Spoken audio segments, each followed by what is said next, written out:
Sir, Ved sir, we are live. Just let me know when to start. We can start now, I think.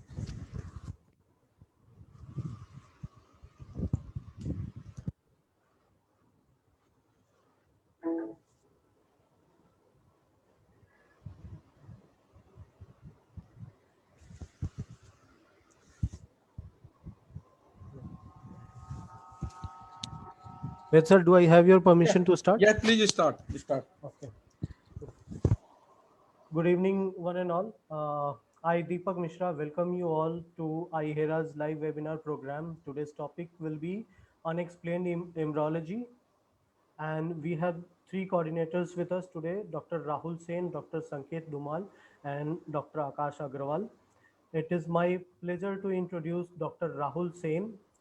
Dr. Rahul is currently working as Chief Clinical Embryologist in Nilkant Fertility, Jaipur, Rajasthan, Executive Member, Academy of Clinical Embryologists, ACE India, Executive Member, ISAR, Rajasthan Chapter, IFS Rajasthan Chapter, invited faculty for Amity University in field of ART since last 13 years, and sir is a member of ISAR, IFS, ACE, ASHRE. Welcome, Rahul, sir. Our next coordinator will be Dr. Sanket Dhumal. Dr. Sanket is an alumnus of the University of Mysore, MSc Genetics. KS Hema IVF as the Senior Clinical Embryologist and heads an embryology unit. Executive Committee member of Academy of Clinical Embryology, ACE India, Yuva team leader at iHera. Sir is principal investigator for several projects at KSMA Medical College. His area of interest is crybiology and male infertility. Welcome, Sanket, sir. And our third coordinator for today is Dr. Akash. Dr. Akash is an alumnus of Osmania Medical College, practicing male infertility and embryology since 2011. Topper Eshrei Clinical Embryology, Vienna 2019. Actively involved in academics and has co-authored a book, participated in multiple national conferences as faculty and conducted multiple workshops. His keen interest is in male infertility treatment with surgical retrieved sperm. Welcome, Dr. Akash. And now I hand over the session to Dr. Rahul Sen. Thank you so much, Deepak Mishra, and very good evening all. Welcome to this webinar. So I'll be introducing today's first moderator. It gives me immense pleasure to introduce Dr. Charidat Joshi sir. Sir is currently working as a medical director at Genes India ART Bank, and sir holds a post-graduation in life sciences and special training in IVF and ICSI from Genk, Belgium, and also special training in embryo-freezing from KK Men's Hospital, Singapore, and done special training in PGT from Germany. Sir is the executive committee member for MPSR chapter. Is my screen visible? No. It is something else is coming on your screen. Sir, 1 second, sir. Sanket, sir, you want me to share the screen? It is. No. I'm already doing it. Is it visible now? Yeah. Okay, visible. Sorry for that. And sir is executive committee member for MPSR chapter as well as IFSSR chapter, and past president and president of Academy of Clinical Embryologists India, and currently sir working as a medical director at Genes India ART Bank. Welcome, sir. Over to you. Thank you, Sanket, for a brief and nice introduction. It's my pleasure to be on this webinar today, and it is again it's a great pleasure to introduce Rahul. It's one of our good friends and very hard-working person who is taking care of so many things at the same time. So just a brief introduction about him. He is currently working as Chief Clinical Embryologist at Nilkant Fertility, Jaipur, and he is holding executive committee post, executive committee member post, and so in different societies of India. He is presently executive committee member ACE Rajasthan chapter IFS, and he is serving in fertility field from last 13 years, and published many papers in national international journals. So he is going to give enlighten us, gives talk on cleavage stage, or what is importance of cleavage and how the cleavage is uh, can be cleavage rate can be used to determine the quality of embryo, or the stage of embryo which is best for transfer. So over to you, Rahul sir. Mm, Thank you, Charu sir, for giving this introduction. It's my pleasure to be introduced by one of the most senior person from the fraternity. My screen is visible, Yes, yes, Yes, audible now. very much. yes, you are audible. Okay. So for next few minutes, we'll be discussing upon the cleavage rate, a biological indicator, or it is just a timed event. Before going with the cleavage stage embryos, just a brief that identification of viable embryos is of an utmost importance in ART. In order to transfer embryos without marking the pregnancy, it is important to have a brief understanding about the embryo growth, development, and how it is going to be selected just before the transfer. So the current practice, I think, which is being used or taken care by most of the IVF laboratories, is on the basis of morphology with the relation of the development of embryo to the time. And yes, it is already been known and reported with the several facts and figures, like embryo quality has its correlation with the outcomes in ART. So going up with the first, the morphology has been assisting embryologists since many years and has been the primary means for embryologists before selecting the embryo for transfer. Morphological assessments have been evolved over last few decades, and in addition to the classical parameters like the number of cells and the fragmentation, that the numerous other parameters has been included very well, like the pronuclear morphology, cleavage patterns, and the unequal divisions, which has shown the association with the developmental potential of an embryo and the further outcomes in ART, like the shape, size, and structure of the pronucleus on the day one of the development, and during the cleavage stages, the number, the shape, and the appearance of the blastomeres during the cleavage stage embryos, and finally up to the blastulation, that is the expansion, the arrangement, and the numbers of cell which are present in a blastocyst. So morphological parameters are always there to assist and has shown association with the further outcomes of an embryo. But now the question arises, is morphology the final predictor? I don't think so. It can be termed as a bad morphology means a bad quality, but on to the opposite side, does it clearly states that good morphology does not always means a good developmental potential, or having good quality embryos does not always means that the outcome of the particular patient or the from the particular embryo may be high. So to correlate it with the morphology, there is the parameters which were combined by the name morphokinetics, which is defined as the combination of morphology and the time events during the development of an embryo. And at every step of development, embryo gives a positive mark whether it reaches a particular certain stage, and however it makes the possible that embryo passes on from one stage to the other and clearing up that hurdle of the previous stage. So the embryo attaining the best criteria at each step would therefore be the ones that being selected and may or may not be having the highest implantation potential. And to bring more view over to this, there was a consensus workshop taken place in 2011 by the group of members from Alpha and Ashray, and they have concluded it as workshop for the embryo assessment, and they have figured out the quality of the assessment of an embryo from the following days of development, like from the fertilization till the blastocyst, and they have figured out a timeline when and where to check the embryos. So according to their criteria, the fertilization check begins that basically begins and checks whether the zygote formation is there, and during that check the symmetry, even numbers of nuclear polar bodies and the nuclear precursor bodies are to be checked during that assessment, and this should be checked at a particular set of time, which is 17 hours plus minus 1 hour.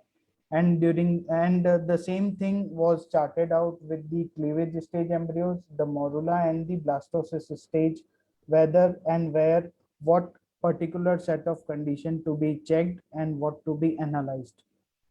And in order to attain the same thing, there is a technology which came into the market, I think around a decade before, which is very well known us to everyone by the name of time lapse technology. And this time lapse technology basically reduces the number of observations which an embryologist usually do during the embryo assessment, and this reduction in embryo observations gave may provide the undisturbed culture conditions, and hence it will give a better information in terms of a videographic presentation of the embryo development. And however, the desirable conditions or the desirable culture conditions can be maintained throughout with the increased implantation potential. It basically works on the principle of selection and deselection of embryos with the following number of parameters that particularly a device is composed of in and is having algorithms in the software of the device.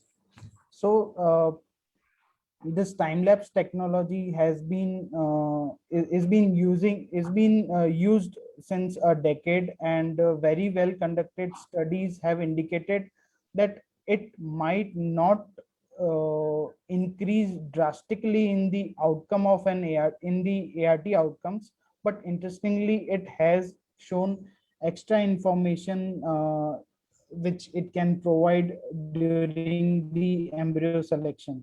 And what that extra information can be seen, like an embryologist doesn't have to recall the things what he has done the previous day. The previous day analysis can be seen again on that particular platform in a videographic presentation, and yes, we can correlate the embryos, whether which embryo is going to be good in terms of morphology, and again the kinetic parameters are being shown below, and which embryo is going to be which is exhibiting a poor kind of morphology. So this technology has given a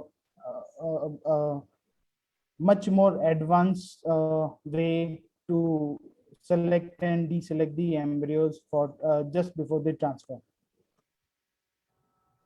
Not only the selection, but yes, the other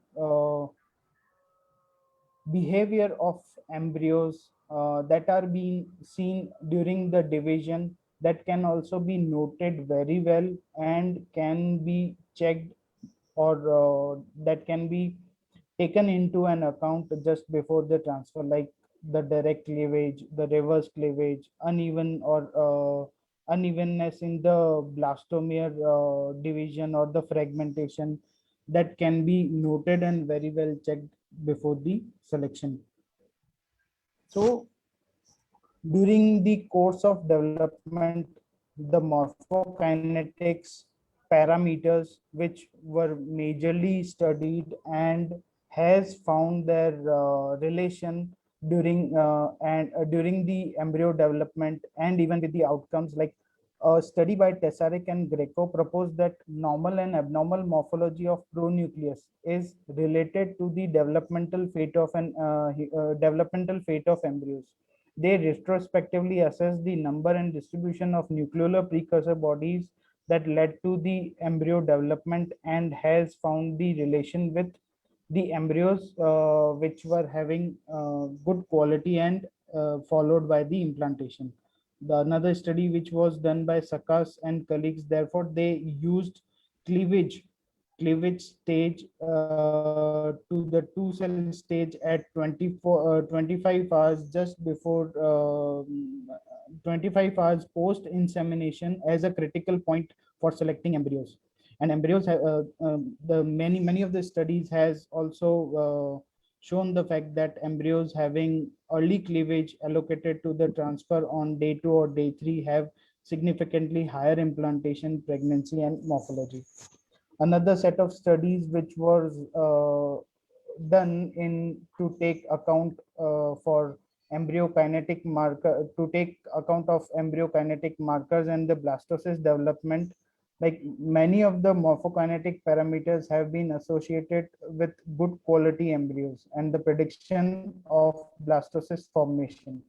Studies concluded that the inclusion of kinetic parameters into scoring evaluation could improve blastocyst selection criteria as well as predict the blastocyst formation with high accuracy. And into this account, a study done by Gurev et al.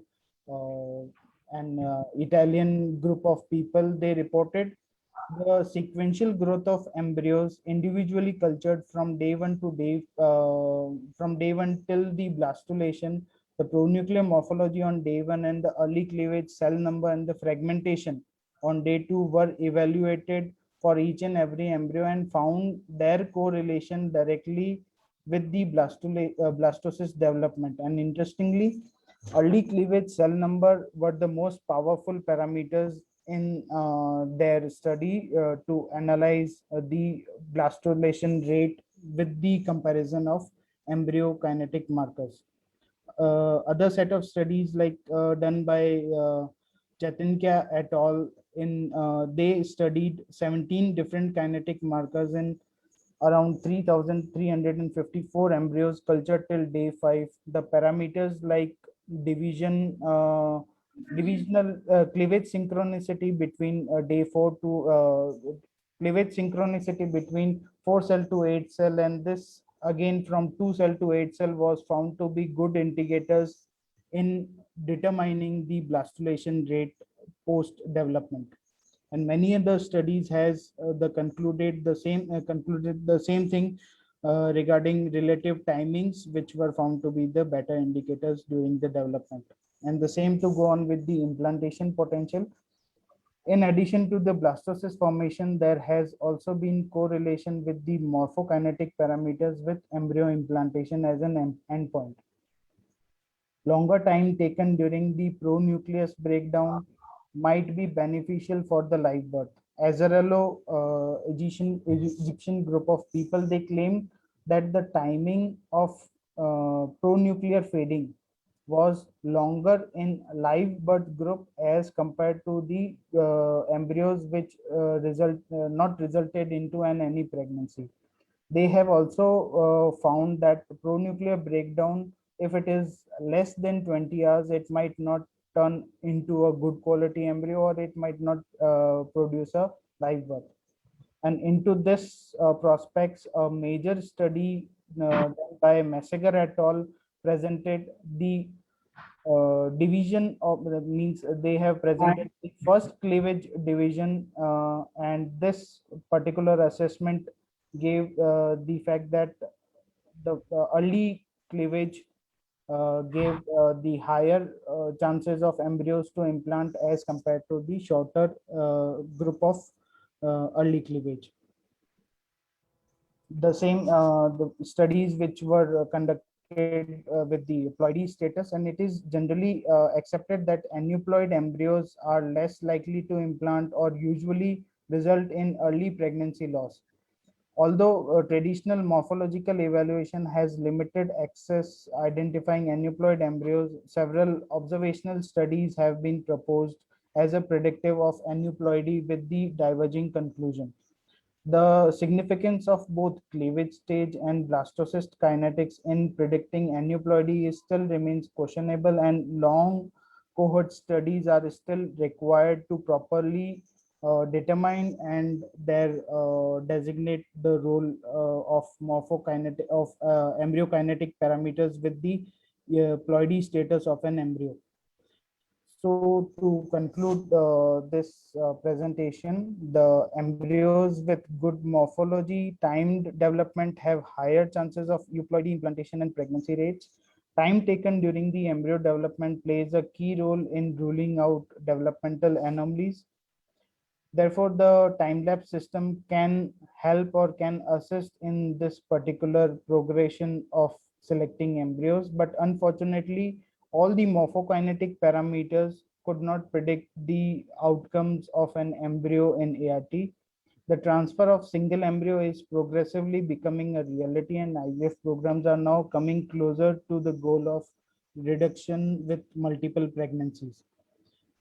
It is not only the embryo or the embryo kinetic which is responsible for the outcome. The background, the history of an embryo is always the gametes, how these gametes are being fertilized, where they are kept, in what culture media, what culture conditions, what atmosphere were they having, and then ultimately a good quality embryo has the designation of being implanted into a healthy uterus. So, thank you for this.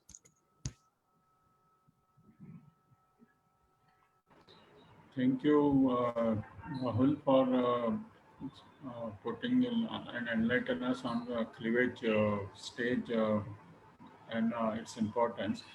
I can see few questions here. So the first question here is that what is reverse cleavage embryos and did it can implant? Uh, Sir, please pardon me, sir. I didn't got the question. Reverse cleavage. Reverse cleavage. What is reverse cleavage embryos? Okay. Reverse cleavage is a condition where embryos basically turn out where they were started, like a two-cell embryo getting back into the two-cell after a division, and it is basically the reversion of the cleavage. So it's like pathophysiology where embryos are not progressing forward, but they are coming backward again where they were lying behind. And the implantation potential of these embryos basically it is very less, or it needs to be correlated how and what stage the reversion was there. Okay, so can I here I would like to ask you one more thing. Like most of us still now, everyone doesn't have that time lapse facility, and also we more rely on morphology of the embryo. So, what is your suggestions to see on day 3 in embryo, and what are these parameters by which one can decide that this is a good embryo? Because most of them would like to do the transfer on day 3 itself, or if suppose they want to go day 5, so what particular character they should see in the morphology of embryo that okay, this embryo has the potential of developing into a blastocyst, or this embryo should be transferred on day 3? What are the parameters to be considered? Yes, sir. Sir, to answer this, I would like to add one thing in this, that yes, this morphology assessment has to be done at particular given set of time. It is like we should not have this physiology in our mind that we can check embryo at any stage or any time just before the transfer or whatever. We need to correlate the embryo development from the time of insemination, at what stage or at what time we have inseminated or done the fertilization, and then we should go for the assessment of an embryo, whether it is on day 3, 4, 2, or 5. At any time we need to correlate it with the time first. Then going on to that particular day, like on day 3 or day 2 or in the cleavage stage, the most important is the number of blastomeres which is an embryo exhibiting. The degree of fragmentation, again an important aspect, and at what objective we are seeing it. If it is, I basically prefer, and I uh, uh, share this principle also, that at least you should have a vision, or you should see those embryos at a higher magnification, so that you can rule out like few things like multinucleation or a vacuolation. If there is any vacuolation you have seen, then these parameters needs to be checked. And on day 5, it is like the expansion, the trophectodermal cells and the inner cell mass, how they are being arranged, what is their numbers, and how is the quality being seen. So that is basically my principle of doing the assessment, and I basically follow the time with the morphology. Yeah, and then the number of embryos available, that can also be an important deciding factor in this. If you have only one embryo and that is also according to day 3 position is not synchronous, then there is no point in waiting till blastocyst and do the transfer. So Yes. you can transfer that on day 3 itself. Yes, a clinical pathology is always there. We need to check what was the indication, how was the patient given the drug dose and duration of gonadotropins. They alternatively or somehow will affect the cleavage rates in an embryo. Okay. And there is one more question for you. If cleavage happening from no PN, could it be considered for transfer? There is no PN seen, and then there is an embryo out of it. So can it be considered for transfer? This, Actually, yeah. yes, sir, yes, sir, yes, sir. No, no, I think this question is in itself, if it is not fertilized, what the question says is if you see only two polar body, no PN, Yes, can you consider this for transfer? it should not be. That is basically a direct cleavage, what we can say, or it may be termed as a Or, yes, parthenogenic yeah. embryo. So my choice So is no, no, complete. So it so is. there are possibility that this is a parthogenic embryo and should not be considered from transfer. And I need to rule out what was the process of fertilization, whether it was an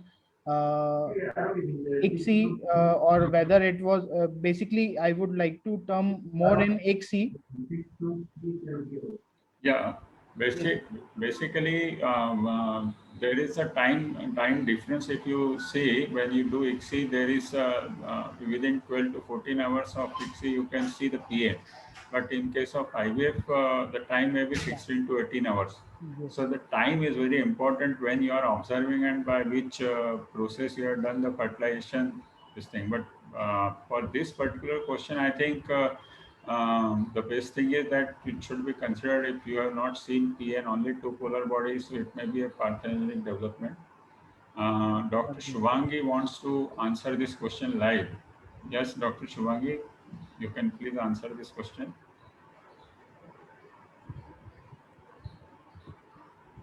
Dr. Shubhangi.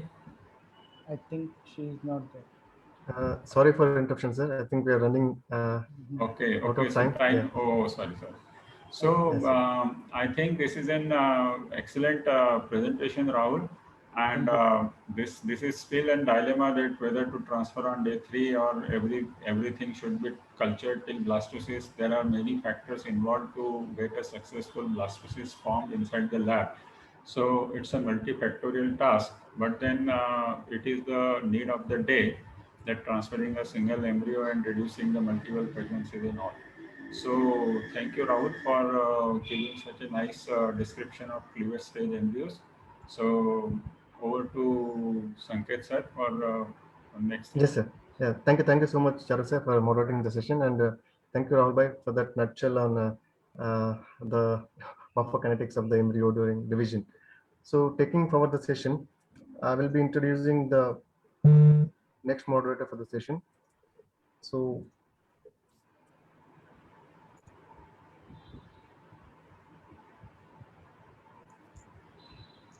So it gives me immense pleasure and honor to introduce HOD of my department, Dr. Prasanna Kumar Shetty, sir. And sir is currently working as a senior most professor of obstetrics and gynecology department, and also is a head of Shema IVF Fertility and Reproductive Medicine Center, KS Agri Medical Academy, NITI University, Mangalore. Sir has worked as a lecturer at CMC Vellore, and also sir is alumnus of Bangalore Medical College, where he has done his MD in OBG, and is also alumnus of Karnataka University, Dharwad, where he has done his MBBS. And sir has obtained his advanced IVF training for clinicians at BACC Healthcare Bangalore in collaboration with Merck. And sir has done his observationship in perinatal medicine at Brooklyn, New York. And sir is also president for Bangalore Obstetrics and Gynecology Society. And sir holds numerous publications in high quality journals, international journals. Sir is also a PhD guide at the University, NITI University in the field of infertility and OBG. Welcome, sir. Thank you. Thank you, Sanket, for the kind introduction. And I'm very happy to be here today at the iHera academic session. And thanks to all the coordinators of iHera, I can see the high quality of discussion going on here. And it's always nice to see embryologists talking about the embryos and which are a little bit, which are of utmost importance for us and the parents who are dreaming of their future babies. So today we are going to talk about demystifying implantation, which is of course the holy grail of reproductive medicine, which I feel if it is demystified, many mysteries will be solved, include many clinical problems will be solved, including recurrent pregnancy failure, recurrent implantation failure, etc. So today we have a distinguished speaker to talk about this very important topic. I'm honored to introduce Dr. Deepak Modi. He is a PhD in human genetics and elected fellow of National Academy of Sciences, India, 2020. Presently is a scientist at the ICMR, National Institute of Research in Reproductive Health, and heads the Molecular and Cellular Biology Group. And he is a recipient of numerous awards, including the INSA Young Scientist Award, National Academy of Sciences India Young Scientist Award, ICMR Young Scientist Award 2010, and many more. He has several publications in prestigious journals, national and international. His current research areas are understanding the endometrial receptivity and endometrial disorders, genetics of sexual development and male infertility, COVID-19 and reproduction. He's co-investigator of the PregCovid registry, which collects information on pregnant women with COVID-19 and their babies in India, which definitely of very much interest for all of us in the field of obstetrics. And without any further ado, I hand over the mic to Dr. Deepak Modi. Thank you, Dr. Prasanna, and I hope I'm audible. And at the outset, I thank Team iHera for having me here. Thank you, Sanket. Thank you, Ved, and thank you, Rahul and Charu, for insisting me to come here. And I hope I do the justice to all the accolades I'm getting from you guys. And I've been told that I should talk about embryo implantations. I'm going to shift gears. We spoke a lot about embryo, and Rahul is very, I hope I'm audible. I'm not too sure. Is it fine? You're audible. You're audible. Okay. Okay. So Rahul is very nicely elucidated about how we can monitor the embryo. And now I'm going to move to the next step of moving towards understanding how the embryo implants onto the endometrium. So when we talk about embryo and implantation, I call it as a black box of pregnancy and also the black hole of pregnancy. And I'm sure all the embryologist friends of mine here will agree that once you put in the embryo into the uterus, you have no idea what it happens. And suddenly one fine morning, if you're able to see some heartbeats or you see some HCG and you feel, okay, something has happened. Otherwise, it's just like a black box. It's just like a black hole where everything just goes in and you have no idea what it has gone through. So I'm going to try and open up something around in this area and trying to explain you how the embryo implants onto the endometrium. And the reason we need to understand is that it's rightly said is a black box of pregnancy. And the reason is because all the things that is going to happen in the pregnancy eventually it's a process of the embryo implantation, which is the determinant of this. If things go wrong, if the embryo fails to implant, then it would lead to infertility or recurrent implantation failure, which I think you all can relate to that. But incorrect implantation or altered endometrial response during the process of implantation can lead to first trimester pregnancy losses, recurrent miscarriages. It can lead to preeclampsia or eclampsia-like conditions, and even incorrect implantation. Imagine things going wrong right at the time of implantation can have a long-term sequelae, causing things in the third trimester, and even it is thought to be associated with preterm births. So it is very essential for embryologists, clinicians alike, to understand the basic mechanisms involved in embryo implantation and how we can tackle this in future so that we can improve IVF outcomes. And the problem with IVF is that our success rates are extremely poor. Of all the ART cycles that you all would have done through, you guys are better judges than me. You would agree with me that more than 50% there is pre-implantation loss, about 15% is implantation loss, and 10% result in miscarriage. And only 25% of the total ART cycles ever result in a live birth. So, and this is despite giving good quality embryos. We have many strategies now to improve the pregnancy rates, and really looking at the gamete quality and the embryo quality, where the wonderful media additives have been developed. We have Rahul really nicely spoke about the real-time monitoring of the embryos, for example, using the EmbryoScope. Then we have beautiful blastocyst cultures now possible. You have assisted hatching. Then we even look at euploidy, the ploidy status, the genetic status of the embryo, and we can decide, okay, this is genetically now a healthy embryo. There are now technologies available which can even look at the metabolic states of the embryo, and we can say, okay, this is metabolically and genetically healthy embryos, and if we implant it, it should implant. And there is also embryo glue, which is going to probably allow the embryo to stick onto the endometrium. Despite all these advances over the last numbers of years, we have not really seen a major improvement in live birth rates. So what we now currently call it as assisted reproductive technology add-ons. For example, EmbryoScope, although it's very useful for the embryologist because it documents every little information that your embryo is going through. But if the holy grail is improvement of pregnancy rates, a systematic review conducted very recently, I'm sorry, I forgot the study from which I have taken it, but a systematic review has shown that there is no major improvement in pregnancy rates, in live birth rate in women who have undergone, in which EmbryoScope was applied. And then when we look at even pre-implantation genetic testing or pre-implantation genetic screening, whatever you want to call, both the STAR and the SART trial published 2 years ago have convincingly shown that these do not really improve pregnancy rates. Neither the in at least the younger women. In the older women, there might be slight improvement in pregnancy rates, but in the younger women, it does not really add up much to the pregnancy rates. And there are not many studies done with the embryo glue, but whatever few data is available, there is a marginal or a minuscule increase in pregnancy rates. So that means that we have done enough, or we are doing enough to look at the embryo, but we are not able to cross the ballpark figure and improve the pregnancy rates significantly. And there needs to be something more that needs to be looked at. However, I must emphasize here that none of these technologies are useless, because they are now all getting to personalized treatments. For every patient, every embryo monitoring is giving quality IVF. For every euploidy, aneuploidy tested is giving quality IVF. So we are improving our quality of IVF drastically. But now it's also time we need to think beyond the obvious of how we can improve the pregnancy rates. So now this is very famous seed and soil hypothesis, where it's not just the seed, which is the embryo, the gamete in the embryo, as Rahul said, are very crucial for success of IVF, but that is not just sufficient for the success of IVF. Like a good seed, if not given the right kind of soil, will not grow into the sapling. Similarly, an excellent embryo, but if not on a good endometrium, not on the right kind of endometrium, it will not lead to a pregnancy or a successful pregnancy or a healthy pregnancy. And therefore, it is equally important to address the endometrium and understand it. What is a healthy endometrium? What are the functions of a healthy endometrium, and where things are going wrong, which is causing to infertility, recurrent IVF failures, or pregnancy-related disorders.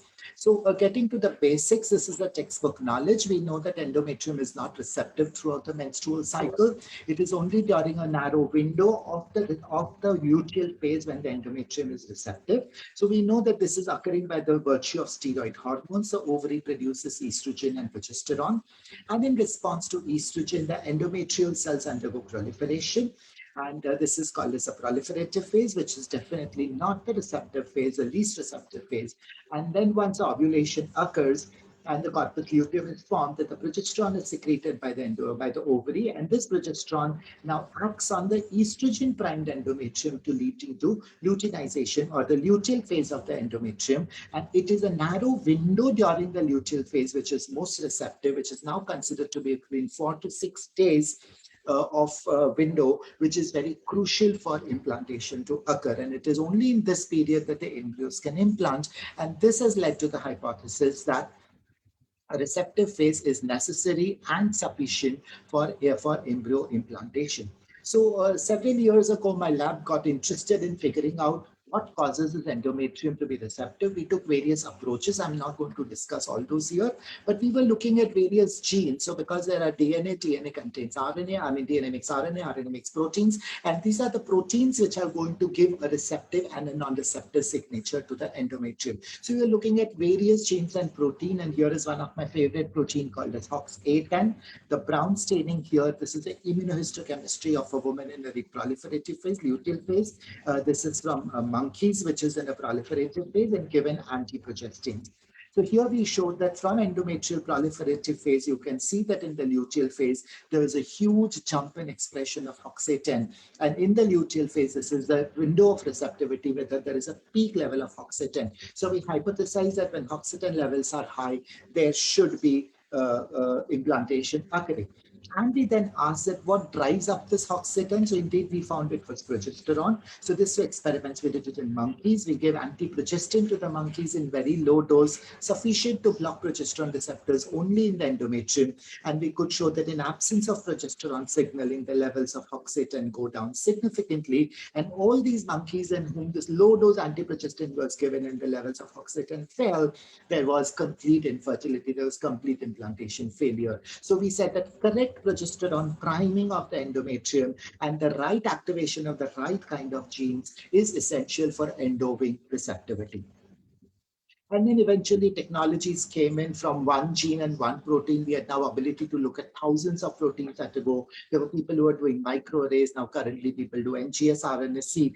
And now signatures of the receptive and the non-receptive endometrium have been characterized. So people have taken biopsies from the endometrium during proliferative phase, pre-receptive, during the window of receptivity phase, and post-receptive. And they've looked at expression of more than 10,000, 20,000 genes at a go. And we could show clearly that the proliferative and the receptive phase have very distinct gene signatures. That means different kinds of genes are activated in the proliferative phase, and a completely different kinds of genes are activated in the secretory phase. And here is a principal component analysis, which shows that in the receptive phase, you would get this beautiful expression of a set of genes, which you would never see in the pre-receptive phase or in the post-receptive phase. And it's not difficult to interpret this. The red is a high expression, blue is low expression. And if you compare these two plots, which is heat maps, you can see that the receptive heat map is very different from the other phases, indicating that there is a very unique signature of a receptive phase endometrium. And people found that these genes which are activated in the receptive endometrium have multiple roles, and especially in things like response to wound healing, adhesion, proteolysis regulation, cell differentiation, cell-cell communication, so on and so forth. And whereas in proliferative phase, the genes have more got to do with proliferation. So this told us that there is a unique signature which is required for an endometrium to become receptive, and that led to the evolution of the endometrial receptivity array, or ERA, what we are all conversant about. What does an ERA do? It would ask you to inject progesterone on a particular day, and then after a couple of days, you would take a biopsy and do the genetic testing. And if the progesterone is acted correctly onto the endometrium, you should get the result out as receptive. So there, what they're testing are these bunch of receptivity-related genes. It is comparing the level of those genes with pre and post-receptive phase, and it accurately tells you whether the patient endometrium 7 days after progesterone treatment or 5 days after progesterone treatment, is it in the receptive phase, is it in the pre-receptive phase or post-receptive phase? This is beautiful because this now allows you to accurately judge when to put the embryo. You would not want to put a blastocyst in a pre-receptive phase because by the time the blastocyst would be asynchronous and gone ahead and the endometrium is still trying to catch up. Or you don't want to put your embryo in the post-receptive phase because the window of receptivity is closed down. Even if you now get the best euploid blastocyst, because the endometrium is no more receptive, it is almost ready to menstruate, the endometrium will go off. So this led to the evolution of personalized embryo transfer, where you would do the endometrial receptivity biopsy at P+5 or LH+7 and do the ERA test. And if it is receptive, you would give a personalized embryo transfer. It is non-receptive, then you would want to do the gene expression profiling. Again, try to figure out what is the cause or adjust your timing of transfer and then give a personalized embryo transfer, and then with the hope that it is going to implant. Now, there was a lot of hope with this technology that, okay, if we have assessed receptivity, and because receptivity is necessary and sufficient to drive implantation, this test was thought to be sacrosanct to success of IVF. But this did not turn out, this did not hold its own promise.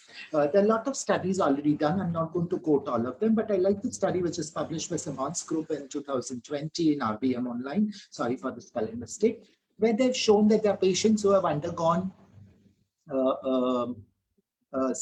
embryo transfer after personalized embryo transfer or non-personalized or frozen embryo transfers.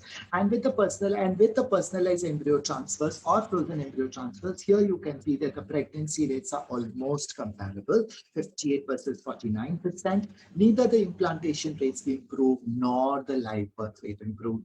And the relative risk is just 1.9, 1.2, 1.17, indicating that the endometrial receptivity is not the primary endpoint or the necessary, sufficient endpoint to drive success rates of IVF. This is a very beautiful study done from India where they have shown that they've compared the patients with recurrent implantation failure. So people felt that no, perhaps all the general group is not a very good one. Probably the group with recurrent implantation failure may need the most. And here they have shown that in a group of women with recurrent implantation failure, around 248, they found that in 44 it was non-receptive endometrium, whereas in 204 it was a receptive endometrium, indicating that in about 20% of your women with recurrent implantation failure, there could be a displaced window of receptivity.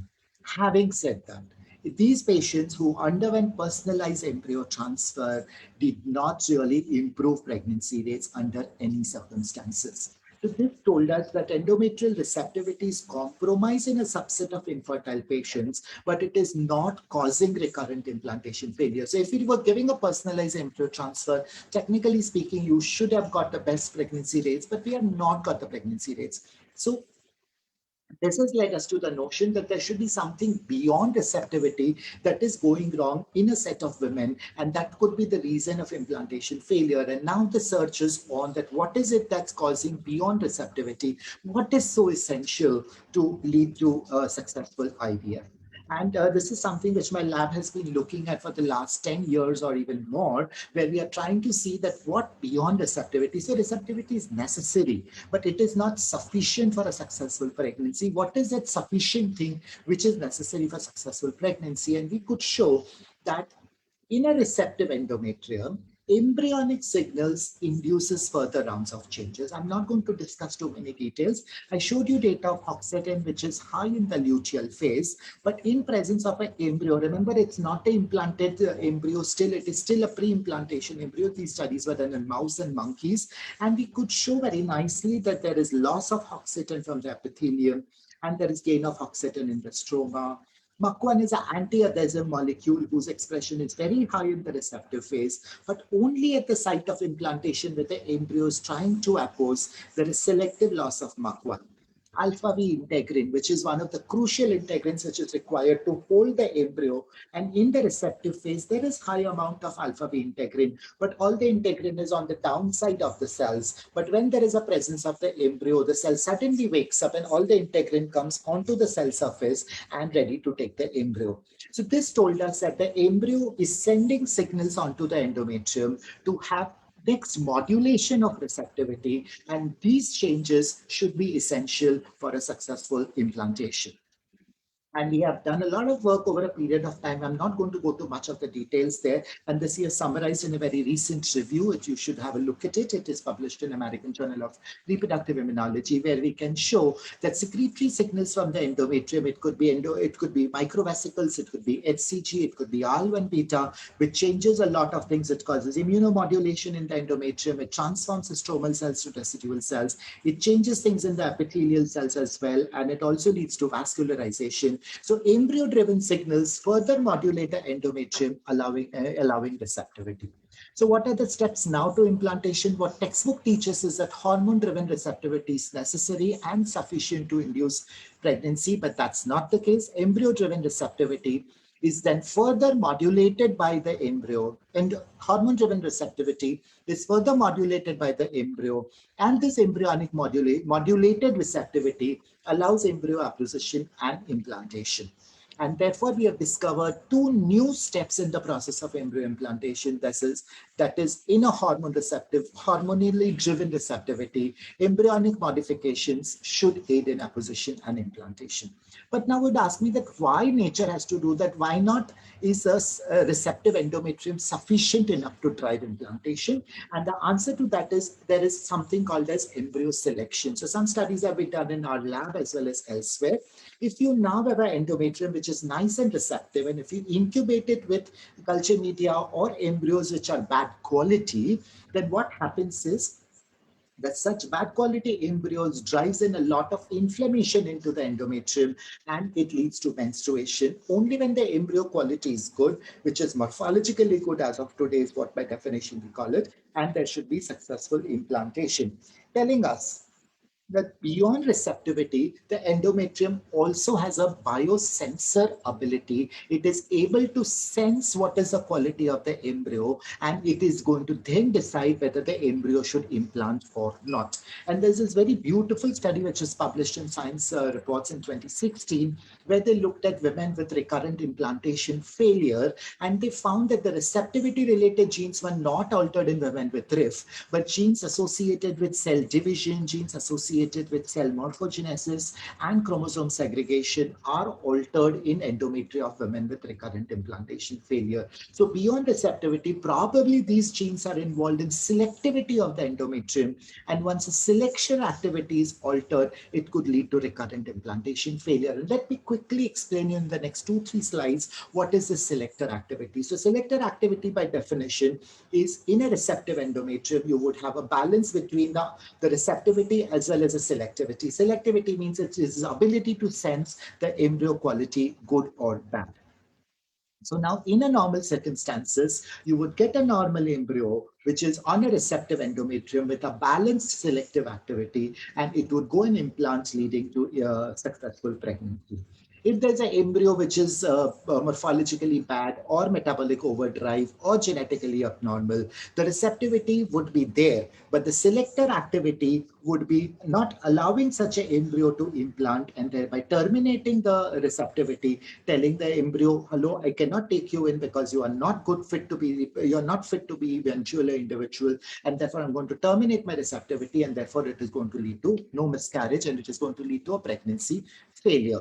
So it is a balance of a good quality embryo, a good receptive, and a selective endometrium, which is going to lead to reproductive success. Now imagine a situation which can occur definitely and does occur in real life situation where the endometrium is not receptive. It is either in a pre-receptive state or a post-receptive state, and whether it is a good quality or a bad quality endometrium, it is never going to implant, and it is going to manifest as implantation failure or infertility in general. Number of cycles that the woman would undergo, but if it is not a receptive endometrium, it is never going to implant. But imagine that there is a situation where the endometrium is perpetually receptive. Its receptivity window is expanded much longer, and this is now going to allow any sort of embryo to implant, especially if there is no selector activity. There is only a good receptor activity, but if the selector activity is not right, it is going to allow a good quality embryo to implant, as well as it is going to allow a bad quality to implant. And in an IVF setup, when I define bad quality, I don't mean just morphologically, but it could be genetically, metabolically, and there are many other parameters which we can define as a quality of embryo. And a non-developmentally incompetent embryo would also implant in such a situation. And because such embryos cannot then eventually sustain further, it could lead to a miscarriage. And such a poor selector activity, if it continuously gets poor quality embryos or experiences poor quality embryos, it is going to manifest in a patient as recurrent miscarriages or recurrent implantation failures. And of course, we know from a very old data where it has shown that women with recurrent miscarriages have a longer implantation window, and there is a very high chance of miscarrying longer the implantation window, indicating that if they have a longer receptivity period, poor selective activity, and a lot of embryos keep on implanting and they keep losing, so that the time to conception is much shorter. And I'm sure as clinicians and embryologists, you would have experienced that women with recurrent miscarriages become pregnant very quickly, but they lose it, and they lose it because the selector activity is not appropriate. So what I suggest is that there is an optimal period of fertility or optimal type of endometrium required for fertility, which is a balance between both selector and receptor activity. A good receptivity activity is going to allow embryo implantation, and a good selector activity is going to select the best quality embryo to lead to implantation. Now, suppose if there is a very low receptivity activity, as I said, the embryo will not implant, leading to implantation failure. But conversely, there could be a very high selector activity, and the endometrium is not liking any embryo, and it's just throwing off every embryo despite being receptive. And perhaps that is manifestation of the recurrent implantation failure group, where there is receptivity, because in RIF patients, we know receptivity is not compromised in all of them. And even in RIF patients, when you're going to give them the embryo in a receptive state, but they don't implant because perhaps they have very high selector activity. And at the other end of the spectrum, a very low selector activity and a very high receptivity activity can lead to recurrent miscarriages. And there is a very narrow window. I don't have time to explain how this can also manifest as preterm births and preeclampsia, but there is this can also explain that. So we believe now that a good balance between receptor and selector activity is crucial for successful embryo implantation. So just to summarize, successful embryo implantation requires a receptive endometrium, but receptive endometrium is not sufficient. Signals from the embryo should superimpose onto the receptive endometrium to permit implantation. And genetic and metabolic diversity of human embryos demands that there has to be some level of natural selection happening. And this natural selection happening is done by the selector activity of the endometrium, which aids in determining reproductive success. Recurrent miscarriages and recurrent implantation failures, now you all will agree with me, are two distinct entities. They are not the same thing. Miscarriages are because of poor selector activity, whereas recurrent implantation failures are because of high selector activity. And it is because of altered responsiveness of endometrium to steroid hormones as well as embryonic signals. So that means that interventions should start even prior to conception. We must start looking at endometrium not just in context of receptivity, but there is now a need to look at endometrium in multiple formats so that we can decide which woman is supposed to get a good quality embryo and should result in successful IVF. But the question and the biggest challenge that we have is that we need to now develop tests. Now, if you ask me which is the test to determine selector activity, currently we don't have any test to determine selector activity. We have to look at patients with recurrent implantation failure, multiple miscarriages, and together, hopefully, we should be able to define genes like of the receptive endometrium. We should have a signature of the selector endometrium, and then eventually, hopefully, at some point, we should be able to get to improving the pregnancy rates by looking at both of these simultaneously. So I hope I've tried to explain you. I've demystified some of the very little aspects of the black box and the black hole of pregnancy. Thank you, and I'll be happy to take questions. Thank you, Dr. Modi, for that whirlwind tour of this fascinating process of embryo implantation. So there were some questions. One of the questions was answered by the embryology colleagues themselves. What is embryo glue? And yeah, would you like to elaborate on that? Yes, so embryo glue is nothing but hyaluronic acid, which is or hyaluron, which is like a very gooey substance, which is produced in abundant amounts both by the embryo and the endometrium and allows things to stick. So it is essentially hyaluronic acid or variants of hyaluron, and that is thought to improve implantation rates. There's another question by Satish R. If, sorry, Dr. Geeta Goswami asks, Dr. Modi, does endometrial receptivity change from cycle to cycle? Of course, yes. Endometrial receptivity is heavily dependent on progesterone. Even a few units of changes in progesterone levels is going to shoot off the endometrial receptivity in either direction. And you could not have control on levels of progesterone being secreted by the ovary at every cycle, and therefore it's bound to change. So we cannot rely on that one cycle era to be true for all cycles as currently said. I would not really buy it. My basic knowledge does not permit it to accept. If I may ask my own question, is there any, what is the status of ERA in India? How user-friendly it is likely to be in the near future? So ERA definitely it's become much better from what it was in the past. There are service providers which give excellent services, and you just collect a biopsy. They have a collection medium. You just ship it off to them and they would do the ERA. Of course, it's slightly expensive for the Indian setup, but the outcomes are very neat now. They even give you the timing and whether it's pre-receptive, post-receptive, allowing you to do personalized embryo transfer. So it's very much a doable technology. I've heard that the numbers of centers who are now offering ERA services are decreasing. I don't know the reason why, but definitely it's available in the country. Thank you, sir. Dr. Parul Agarwal asks, what all can be given for improving receptivity apart from Proguanova Premarin? As of now, in the last, I think these things have been developed some 25 years ago, and I think we have just struggled using them. I don't know what all can be given. It's time that basic scientists, embryologists, and clinicians start talking to each other and really do something. We will never ever get through it if we don't. So yes, I'm glad you brought up this question. Currently, I have no idea what can be given to improve this. Sir, What sorry to interrupt, sir. is your opinion on GCSF infusion? This is my last question. Sure. So a couple of, I think last year around this time, I had given a talk on various infusion technologies which could improve success rates. And as of today, GCSF has not been shown to statistically improve the pregnancy rates. And simply is because GCSF is not produced by the embryo. It is produced by the endometrium and it is sufficient. What is shown to improve pregnancy rates by at least 2 to 3 folds is intrauterine infusion of HCG. HCG so far has been shown to improve pregnancy rates by almost 2 folds, not a very great improvement, but yes, HCG is something which is great. GCSF, in my experience from whatever I've read apart, it does not, and logically from our lab work, we don't think GCSF is the right molecule. It is great for women with thin endometrium because it helps in improving the thickness of the endometrium. But in women with normal endometrial thickness, GCSF is not going to do anything extra. Thank you. Thank you so much, Prasanna sir, for joining us, and thank you so much, Dr. Deepak Modi sir, for that excellent lecture on so-called black box of implantation.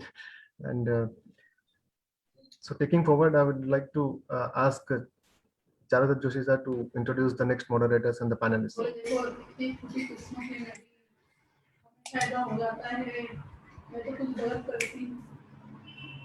Hello, again, welcome all of you.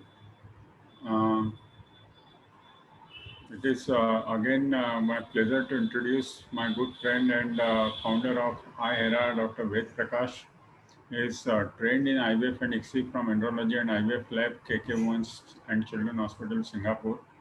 Of course, he doesn't need that kind of introduction, but as a part of our system, it is required. So presently, he is working as an chief embryologist with the South End Fertility Center. And he has so many trainings to his credit, advances in IVF, ICSI and embryo biopsy training from Brussels. He is presently President, Academy of Clinical Embryologists India, and he was invited as faculty and at various conferences and fellowship in ART, MIT University, Noida, visiting faculty. And his main area of interest is in vivo fertilization to blastocyst formation, innovation in embryo culture system and all. So it is my pleasure to welcome Dr. Ved. Then it is Dr. Akash Agrawal, again one very well-known name now, is an alumnus of Osmania Medical College, practicing male fertility and embryology since 2011. He has topped ISHRE clinical embryology exam in Vienna 2019. Is actively involved in academics and has co-authored book chapter. He is an active member of national and international fertility societies like ISHRE, ISAR, IFS, ACE, and participated in multiple national conferences as faculty and conducted many workshops on embryology and embryology, including vitrification and IUI. Then our next panelist is Sanket. We are all known him very well. Sanket is an alumnus of University of Mysore, MSc in genetics, presently working as a senior clinical embryologist in Kshema IVF embryology unit, executive committee member of ACE, UA team leader of iHera, and is on editorial board of member of journal JBRA Assisted Reproduction, reviewer of 4 international Scopus Index journals, and authored few publications, and is credits author and co-author of 3 book chapters. He is principal investigator of several projects at Shema Medical College, member of ACE and ISHRE and Indian Science Congress. Is a regular faculty in various national conferences and delivered invited talks, lectures, and conducted many workshops in the field of infertility. His main area of interest is cryobiology. Then our next panelist is again one of very good friend of mine, Dr. Shubhangi. Welcome. She has done post graduation and diploma in psychological counseling, IIC New Delhi 2019. He has done doctorate in 2009 and Masters of Science from University of Mumbai in 93. Has many certificate training courses done in her credit. She is having experience of practicing clinical embryology over last 2 decades, consultant embryologist in several IVF centers in India, and she has delivered talks in many national and international conferences on ART, presented several award-winning papers, and so on. There are so many things to her credit. So welcome, Dr. Shubhangi. And then Dr. Geeta Goswami, once again, welcome you, madam. She is currently scientific director at Ridge IVF Private Limited, research and development head, Lab India Life Sciences Private Limited. She is a senior scientist at genetics department, Delhi University. She has done specialization including genetics, molecular biology, and embryology. She is a gold medalist in genetics from Delhi University, member of ACE and ISHRE, got training in embryo biopsy from University College of London and Memorial Hospital, Turkey, trained in PGS using FISH, UCL, ERA CGH, and NGS technology, and she has many published papers in her credit in national and international journals. So welcome you, Dr. Geeta. And then our next panelist is Dr. Prabhakar Singh, very well-known name in field of ART, is presently director, Nimaya Women's Center for Health, 21st Century IVF Centers in Surat. He has passed his medical graduation and MD, chest medicine from BJ Medical College, Ahmedabad. Later on, he undertook MSc in clinical embryology from Leeds University, UK. He is a practicing clinical embryologist since last 10 years, and he is also the head of embryology training offered by 21st Century Hospitals. He is an avid reader, book lover, and a marathon runner. That's all to his credit. So welcome, Dr. Prabhakar Singh. And then we have Dr. Dayanidhi Kumar. He is MC, PhD, Masters in Clinical Embryology from Manipal University in 2009.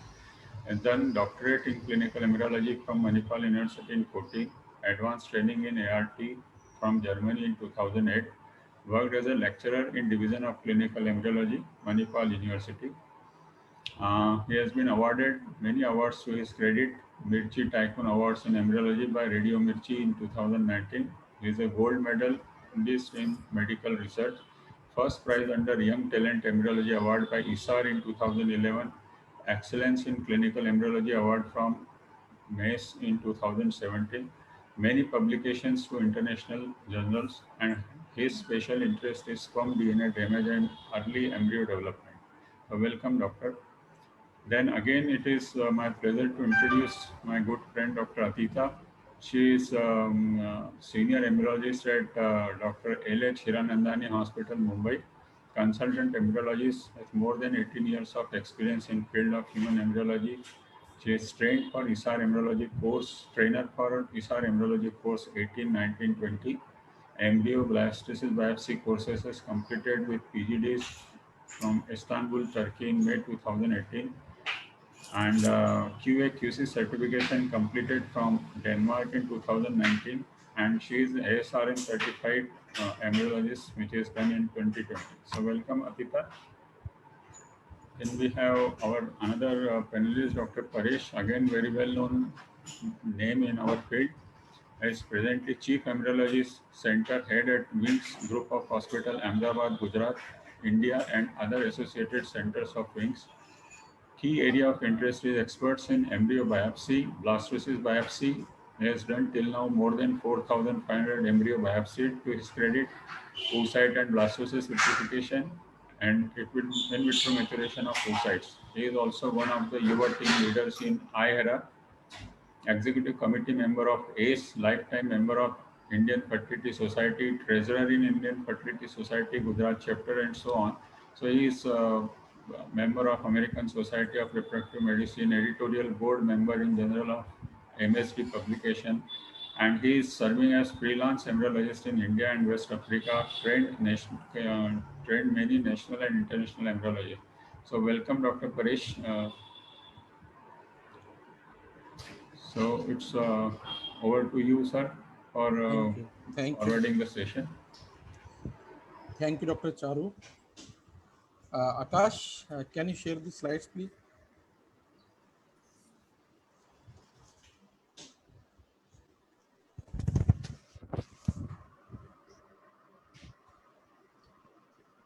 So hello today, everyone. Yeah, please start. Sorry. Please continue. Yeah. So good evening everyone, and I welcome you all, and especially my panelists. It's exciting to see a mix of youth and experience with us. So we are going to discuss on a topic which is very much pertinent, and it has become so common and commonly used that a good embryologist is someone who has a very good experience with ICSI. So that itself tells how much important it is, the technique called as ICSI.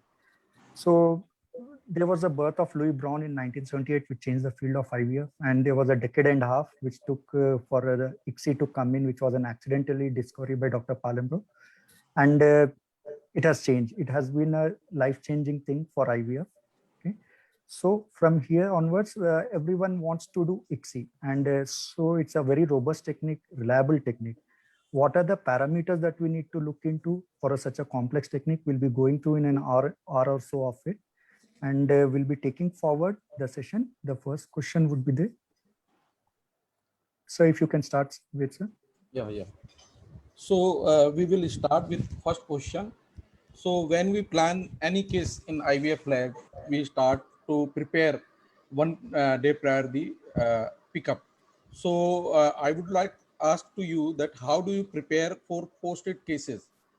Can Dr. Shubhangi and Dr. Prabhakar take this question? Am I audible? Yeah, please. Yes, ma'am. Yeah, please. Thank you very much, Ayahera and Ved, for giving me this opportunity. So I'll straight away hit the bullseye. What do you do a day before? Honestly, if you're doing ICSI, you need to see that your manipulator is in a perfectly working condition.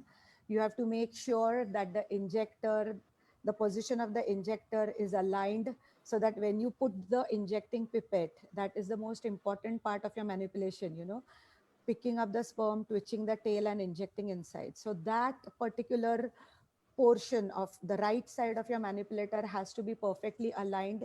It has to be at 37 to 38 or 39 degrees angle. You have to make sure that is there.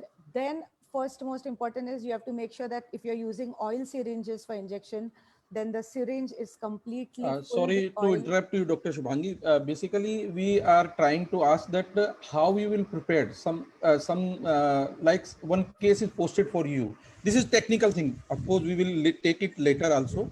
But what you will do, how you will start to just like how to select the things. What is the patient? How you will start? If the patient is posted for ICSI, Yeah, clearly yeah, yeah. it is a male factor infertility. Not All a right. simple. It is not for axis. Such suppose there is one case, Hmm. and how you will go about that? What you will see in that particular case?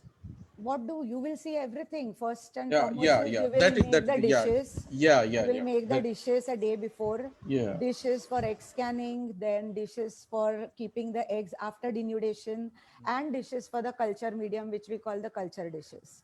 So these three types of dishes I would essentially make.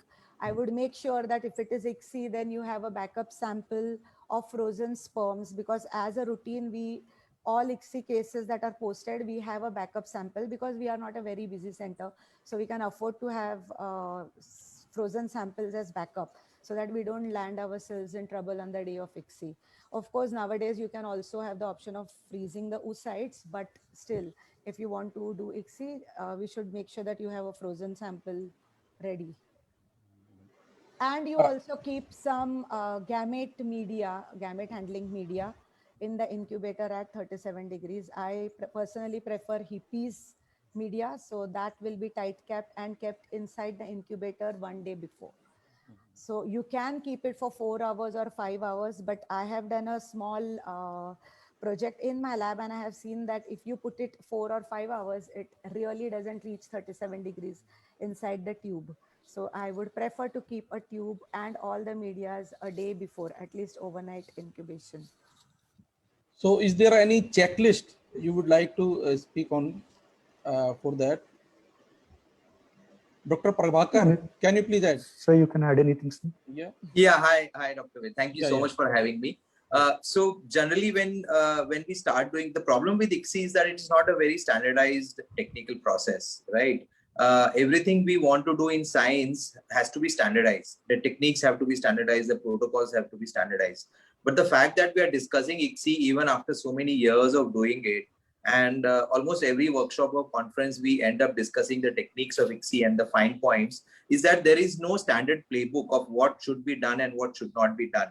The data is limited. So if you want to run your own center and if you are trying to optimize your results, you need to have a checklist, as Dr. Ved said. And my checklist, which since I look after like almost 4 IVF centers, means you cannot personally look at all the aspects of the lab and do cases and monitor everything. So you have to delegate a lot of work to your junior embryologist.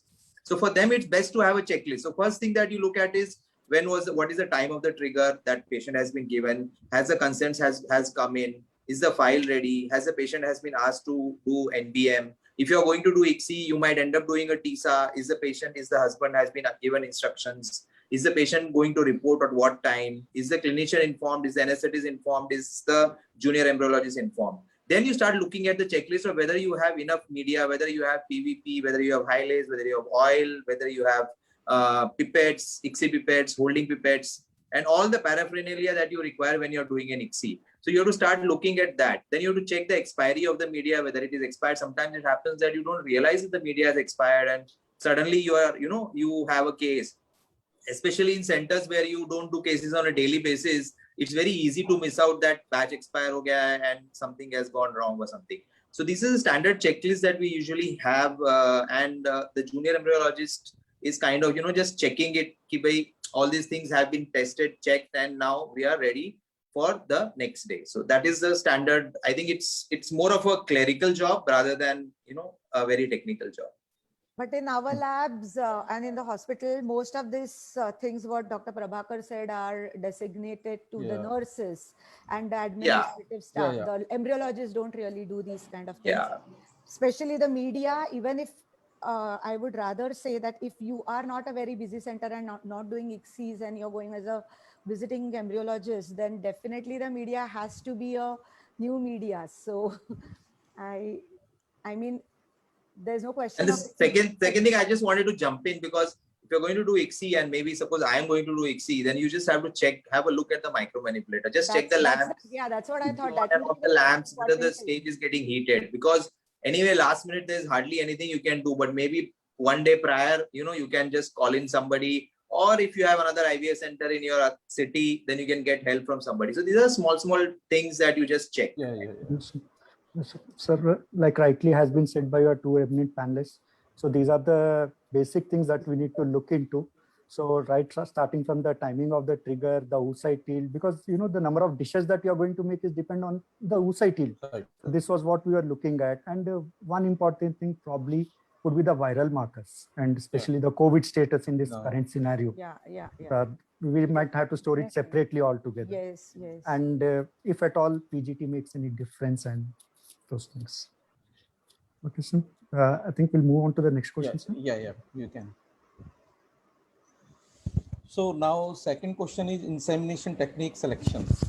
So one of the most important criteria for the success of any procedure is the right selection of the patient.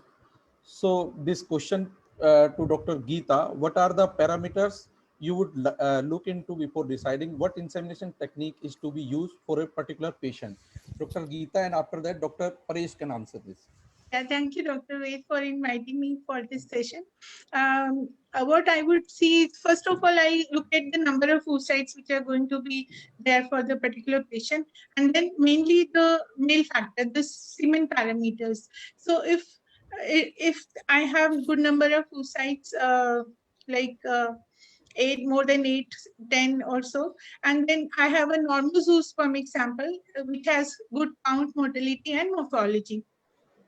Then what we do in our center is we don't keep the thing for complete IVF. Okay, so we do split IVF in such cases because we don't want the patient to have a cycle without any embryo transfer. So in our country, financial part is also very important. Every patient is stressed out on that. So in my experience, I have seen, even if it is a normal zoospermic sample, sometimes I see embryo quality is very good in IVF. Sometimes the embryo quality is very good in ICSI. So if we combine the two, we definitely won't end up in a cycle which is having no transfer thing. So that is this thing. And when there is a male factor, low sperm count, or less than 1 million count, or a teratozoospermia, there definitely I will go for ICSI, complete ICSI cycle. Can I add something to this, Dr. Geeta? Yes. This is exactly what even we would do in our lab normally. But we would also like to see one more factor. If the patient is secondary infertility, then we would give her a chance to do IVF more than ICSI, because if she already has one baby, here we Dr. would not insist on ICSI actually. Yeah, the point here is that sometimes in such patients where it is secondary infertility, what we have seen, the semen parameters have gone down. Okay, so DFI has increased, or the motility has gone, or the count has gone down. So in those cases, again, we go for ICSI cycle only. If it's a normal spermic sample, so how would you like to split, Dr. Paresh or Dr. Geeta? Any one of you can answer. See, it depends on the number of oocytes again. If we have more than 7 or 8 oocytes, I generally keep good quality, good looking OCCs for the IVF. Okay, because in ICSI I can denude all and see the status of the oocytes also, mature or immature, or a bad quality or degenerated one. Okay, so I try to keep the best looking OCCs for the IVF. Maybe if I have got 10 oocytes, I'll keep 6 for ICSI, or 5 for ICSI, or 5 each IVF ICSI. So because sometimes, there is oocyte degeneration depending on the oocyte quality when we do ICSI. So we don't want to spoil the cycle. Okay. So it was Dr. Paresh. Thank you, sir, for giving me such a beautiful opportunity. Actually, doing ICSI for all nowadays, but if I'm selecting this patient for the IVF, so I will check the infertile couple schedule are coming for the first or second IVF cycle, or also check the male partner have non-severe infertility, like they have normal sperm count like 50 million per ml or good progressive motility, and also check the female with having normal AMH level without advanced maternal age. Or if I have to select for the ICSI patient, I will select if the couple have the previous fertilization failure history, a couple is undergoing for the PGS, or couple is using normal frozen semen sample or frozen oocyte. In case of the frozen oocyte, what happened that vitrification makes the premature exocytosis of the cortical granules, and it make the zona thickening, where you have to do the 100% ICSI. So these are my criteria for the IVF and ICSI. I would also like to add one thing. If the patient also is identified as unexplained infertility, I would like to do 100% ICSI, because I have seen that if you even keep, if the number of oocytes are good, but still the IVF, at least in my experience, I have not seen fertilization happening. So if especially the patient is for unexplained infertility, I would rather do ICSI for all the oocytes. There Uh, is I one would like question to, from I would like to share yeah. experiences from others. I mean, what Yeah. So there is one question from Dr. Geeta, as she said that she would like to go good quality egg with IVF, and bad quality or not looking good for ICSI. So what is the benefit doing ICSI in bad quality of oocyte? One side you are saying that we don't want to at the end there is no Okay, embryo yeah. for the Yes, that is Dr. Red, I'll take that question because yeah. We think we have been reading and experiencing that IVF is a natural selection process. Okay, so if natural selection is occurring, I would expect good embryos from IVF. So I would not like to keep bad quality OCCs, not oocytes, because there we have oocyte complexes. So where I would, if the cumulus is very sticky or it's very hard to take out from the using even hyalase, then we don't expect that the fertilization will occur with the conventional IVF. Okay, so there what I do is, if I'm seeing these kind of dark looking at OCCs or bad or compact looking, then at least I'll be able to tell the clinician these when you are immature and these when you were mature. Okay, because if I keep randomly in IVF, there is a possibility that 50% of them may be immature oocytes, and I have never seen an immature oocyte getting fertilized in conventional IVF. It remains like that only. Ma'am, rather, if we are looking at immaturity, so do you think that when we put in for some more time for IVF, aren't we going to allow them to mature and No, probably see, allow yeah, them Dr. Atish, to go we to embryo? generally give 3 to 5 hours of incubation always. It is a routine. So beyond that, I don't expect any kind of maturation to occur. Dr. Geeta, I'd like to add one more thing. The oocyte OCC is what you're talking about, the dark ones. What we have seen is most of the times the darker ones and the smaller ones are not necessarily immature, but they are over mature. So instead, if you do ICSI and without wasting time, they would give you better embryos. That is what is my experience. So. Right. And And in the case of the smaller donor looking- oocyte, it is difficult to understand the morphology of the oocyte actually. So you cannot see with the with cumulus the morphology of the oocyte in case of the donor oocyte. Why is that? Yes, I mean, yes, Sanket, you want to say something? Yeah, sir. I think all of them covered most of the points. Apart from all these points, I think one more point is which is missing is, I think even high DFI is also matters for the selection of case, because that's what I felt here. That is the only thing which is missing during the discussion. But Sanket, I don't think the for first case you are going to do DFI for every case, every patients. No, sir. By looking into the previous history only, definitely. Yes. Yes. So any of the And panelists Sanket, want to add also, in? I would like to say that if you're doing even if there are some sperms having DFI, we know that 30% at least are going to be abnormal in a normal ejaculate. So Correct. if you just I very strongly recommend double density gradient for everything. Plus wash, plus Yeah, foam. yeah, Yeah, yeah. double Yes, density yes, yes. gradient The and gold standard. SIMUP, Yes, ma'am. and your DFI is actually taken care of. Reduced, Because yes, Yeah, ma'am. I Yes. agree with this point. Yes. Yes, because whatever DFI, the tunnel or Nick or anything, Comet SA or whatever, they are, none of these tests are really real time, right? They are just to be done as a guide, as a guideline, that okay, this particular patient is having, so if the percentage of DFI is more than 50%, then probably you would want to decide whether you want to Yeah, still yes, give ma'am. a chance Correct. of IVF or rather do an ICSI. Yeah, because ma'am, data says that with high DFI and all, I think ICSI works better when compared to IVF. I'm an IVF man, that is a different thing, but still, Yes. this is regarding to the literature which is published. Dr. Atita, But you are Sanjay, here. I feel that we should always stick to our data, our own Yes, yes, forensic yes, analysis yes, of ma'am. your experience, Correct, your number of cases. Whatever will work good for you, stick to that. correct, ma'am. Because And there are data, also I agree with you. literature I that agree with actually you, ma'am. sperm DFI did not affect the clinical or neonatal outcome in ICSI cycle. yes, DFI Mainly, papers it are affects the so fertilization rates. conflicting. DFI papers and the results are so conflicting. If you Yes. consider whether it is IVF versus ICSI, whether it is fertilization, embryo formation, blastocyst, implantation, and final take home, the results are absolutely conflicting and it is absolutely inconclusive, I would feel. So you I have agree with what that, ma'am. works Yes. best for you. Anyone from the panelist want to say something, want to add? Dr. Prabhakar or Dr. Atita? PGT, are we Dr. missing Dayanidhi. PGT? Dr. Dayanidhi is there. Are we missing PGT here? I think that is the most important criteria. Yeah. Yes. Yeah, So, If you Yeah. PGT. Yeah, For yeah. I think PGT, we have the to biopsy do ICSI. specialist with us. Yeah. Shivin telling us PGT has missed. So what we are looking at in this answer, we have covered beautifully most of the points.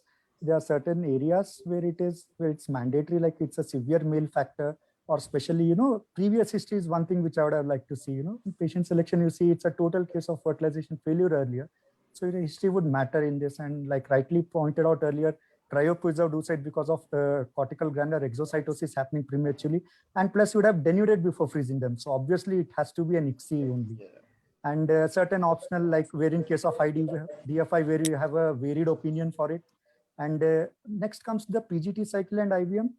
That would be dependent on the lab, I would say, because there are certain labs who are doing now for PGT cycles with IVF as well. And I would like to add my experience, though not much, but have done IVF and got good results with it and without any contamination. It But all depends on Akash, how well. I think the company where you're sending the biopsy sample for them, they'll definitely prefer ICSI Yeah, rather than Yeah, IVF. that's why I said it Agree, depends agree. on the lab where you want. Yeah. The company was. But They if were. it is PGT, I would rather do ICSI than IVF, definitely. Yes, so that's why it was optional. So it depends on the lab. Yeah. Yeah. That's why it's Here, optional. here I want to add that if a patient that embryo is prepared with IVF and we cryopreserved, and after that suddenly patient asks for PGT, then what we will do? We'll do it PGT, nothing. PGT, nothing, sir. PGT करना है. करना ही है. करना ही है, sir. चलो. So I we think can- we had quite a varied opinions on this, and we'll move on to the. These are some literature which shows, especially with respect to the previous fertilization failure. Even if you have a previous fertilization failure, probably we can do a ICSI. If it was an IVF earlier cycle, you can straight away go with ICSI. And even some cases where you do ICSI as a fertilization failure, you do the next time, they might succeed. So that's a controversial thing, but that does happen. And this paper guideline from ASRM, which we have probably discussed everything except for a couple of points which were different. Like it says even for higher maternal age and poor quality oocytes and low oocyte yield also, if it's a non-male factor, go in for IVF. But this is a guideline, so it's open for your own takes. So we have a case scenario which probably we have discussed here. So it's something like we have a patient who had his OATS diagnosed and they have been counseled and posted for ICSI. You have done all the counseling, everything. So you have done the OPU, you have retrieved 10 OCCs. Okay, so next year junior comes andrology personnel and tells you, you have asked them to get the semen sample inside. And they say, sir, iska to aaj count 10 million per ml with 65% rapid progressive motility. Okay, so you have already counseled the patient for ICSI, all the pros and cons. So what would you do next in such a scenario? What would be the next step? Dr. Shubhangi, Dr. Paresh, if you can take the question. I would only be, honestly, I would only keep maybe 2 eggs for IVF because it's a severe OATS case. And yeah, sperms can behave very differently. I mean, very unexpectedly also. But progressive motility is not the only criteria that we look, right? So they might be progressively motile, but what about the morphology?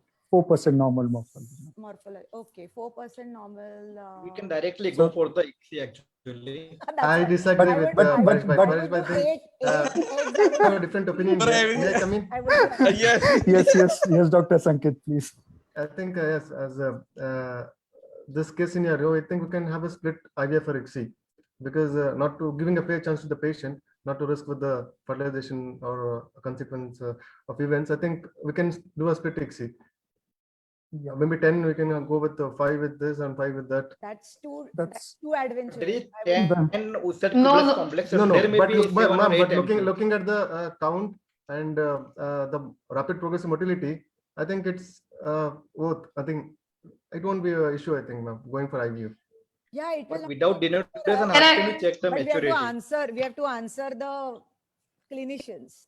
So by Yes, chance, after the yes, It yes, is, yes. it is up to you how to counsel the clinician. You have to counsel the clinician more- along with the more patient. also. importantly, it's how you counsel your clinician that okay, Yeah. we want to give a chance with IVF, Yeah, and also yeah.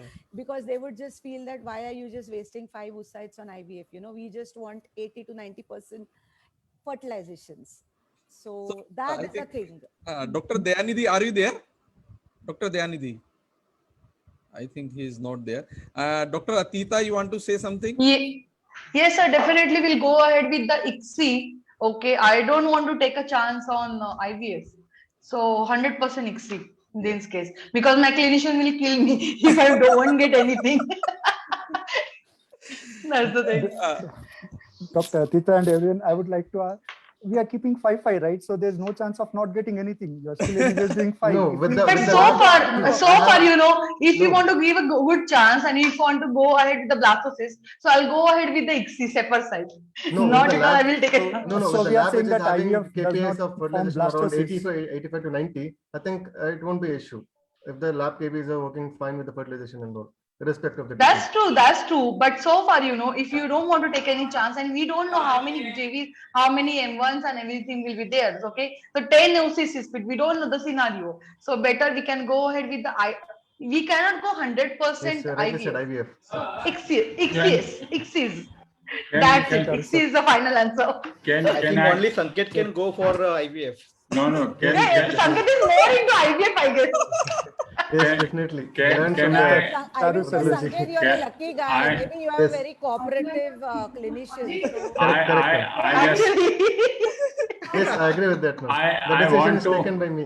I want to add one more point here with permission of moderator, Please, sir. sir. Please, sir. Sure, sir, please. It is actually for me what I am seeing from last few years is it's not we who decide IVF or ICSI. It is a clinician who it is a clinician who tells you that iska ICSI karna hai. Then you are not Right. you don't remain with any option. You have to perform ICSI. But sir, one more thing, if you do freelancing, if you have only one day to do cases, so you Yeah, will then you have definitely to prefer to do ICSI. No. That is That we are not no. That is I would no. Just definitely listen, go with listen. Sanket that No. IVF needs to be done. We need to do more of IVF. All over the world, people are going now back to IVF.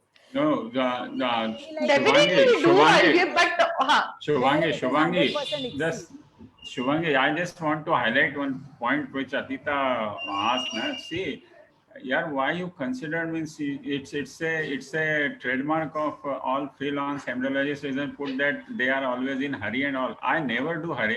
If it is an IVF, I not stick like to you, even I IVF. do freelancing. Even I do freelancing. No, If I'm saying that 3 days back, so make it a point that you need to be there for whatever is Guys, there. guys, You guys, reach there a day before and That's do the true. things Charu. and then go next day. Charu, I'll also like to add one thing. See, you know, as when we started, If you remember, Charu, when we started so many years back, we used to do this short incubation.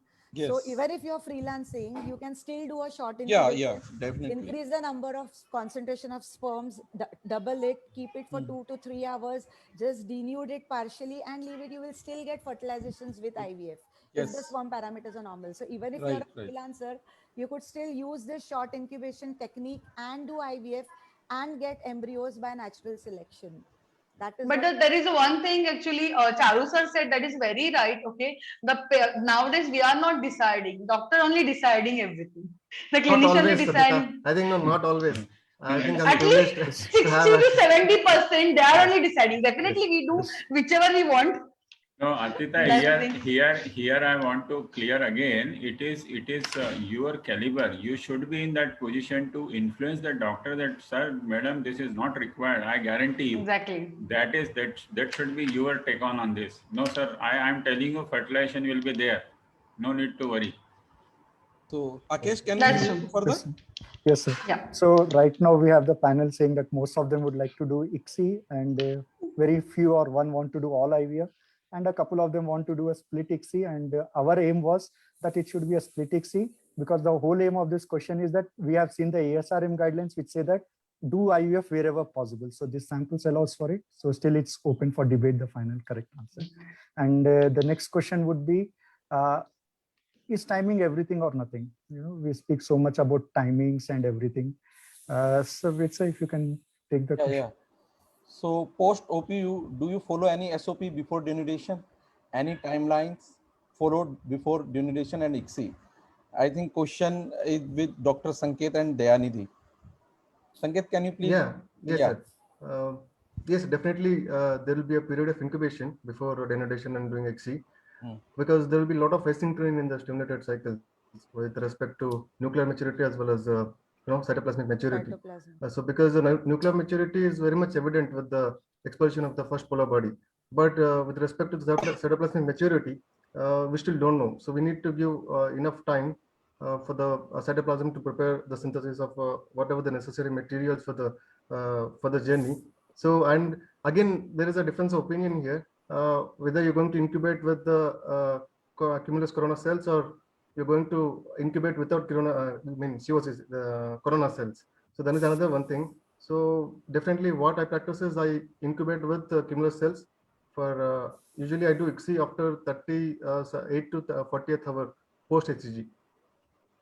So you think that there definitely is a difference when it comes to the results. So what kind of difference are you looking at? What are the parameters where you think it might influence the change posteriorly when you look at the embryos or recently, maybe a couple of years ago, I think there was some papers which was done on mice model. They suggest that if you're prolonging the incubation with the cumulus cells, that is driving with the apoptosis of the oocyte, and some long-lasting effects were there. I don't remember what effects were there, but still there was some impact on the actual oocyte. But it's like contradictory whether you want to incubate with or without, because there are a lot of studies on both which say that it's always better to incubate with cumulus cells, and there are some studies which say that it's always better to remove the cumulus cells and incubate it at the in vitro culture. So I think it's a personal preference, as rightly said here. It's a personal preference, depending upon your results, your KPIs with the fertilization or whatever the pregnancy rates in your lab. I think you can go with it. Okay. Can I add something here? Yeah, please, yes, please, Dr. Geeta. Dr. Sanket, now there are not many papers which say that if you take out the cumulus cells, the oocyte, denuded oocyte can't regulate its PHI.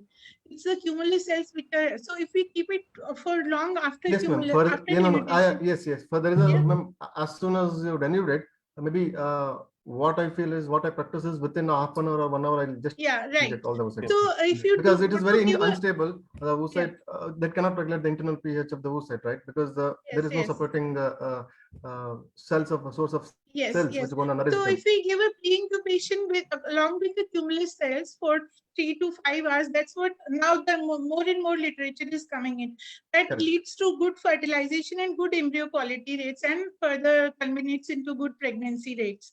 So Polscope studies have also shown that if you denude the oocytes, you can't, if you do immediately ICSI post-denudation, you have to give some time, 10-15 minutes or half an hour, because they've seen the spindle gets dislocated from its original position to a certain extent, which might influence our ICSI success. Correct. So Because there it is no better- cytoplasmic maturity, ma'am. Still, it's gaining at that yeah, moment of yeah, time. it's like give a pre-incubation along with Cumulus for 3 to 5 hours, and if you denude, then do immediate ICSI. That is not just denuded, do the ICSI. Give 10-15 minutes of stabilization for the spindle, and then do the ICSI. Yeah, because ma'am, at cytoplasmic maturity as well as nuclear maturity, both are completely independent things. Yes, I agree. So Yeah. I think we need to give some like, because they're completely asynchronous in stimulated cycles. I Yes, think always yes. better to incubate and then go for ICSI.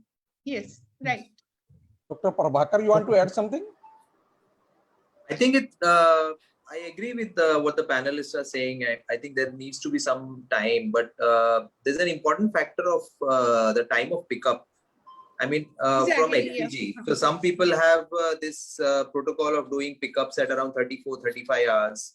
Personally, our centers, we do pickups at around 34 hours. Some centers do pickups even at 37-38 hours. So if you're doing pickups at around 37-38 hours, the Then time of 2 hours, incubation yes, that you are Shortens. left Has with to be is Yeah, reduced. limited. Yes. Limited very time. small window. Yes. So Yes. just keep in mind the HCG.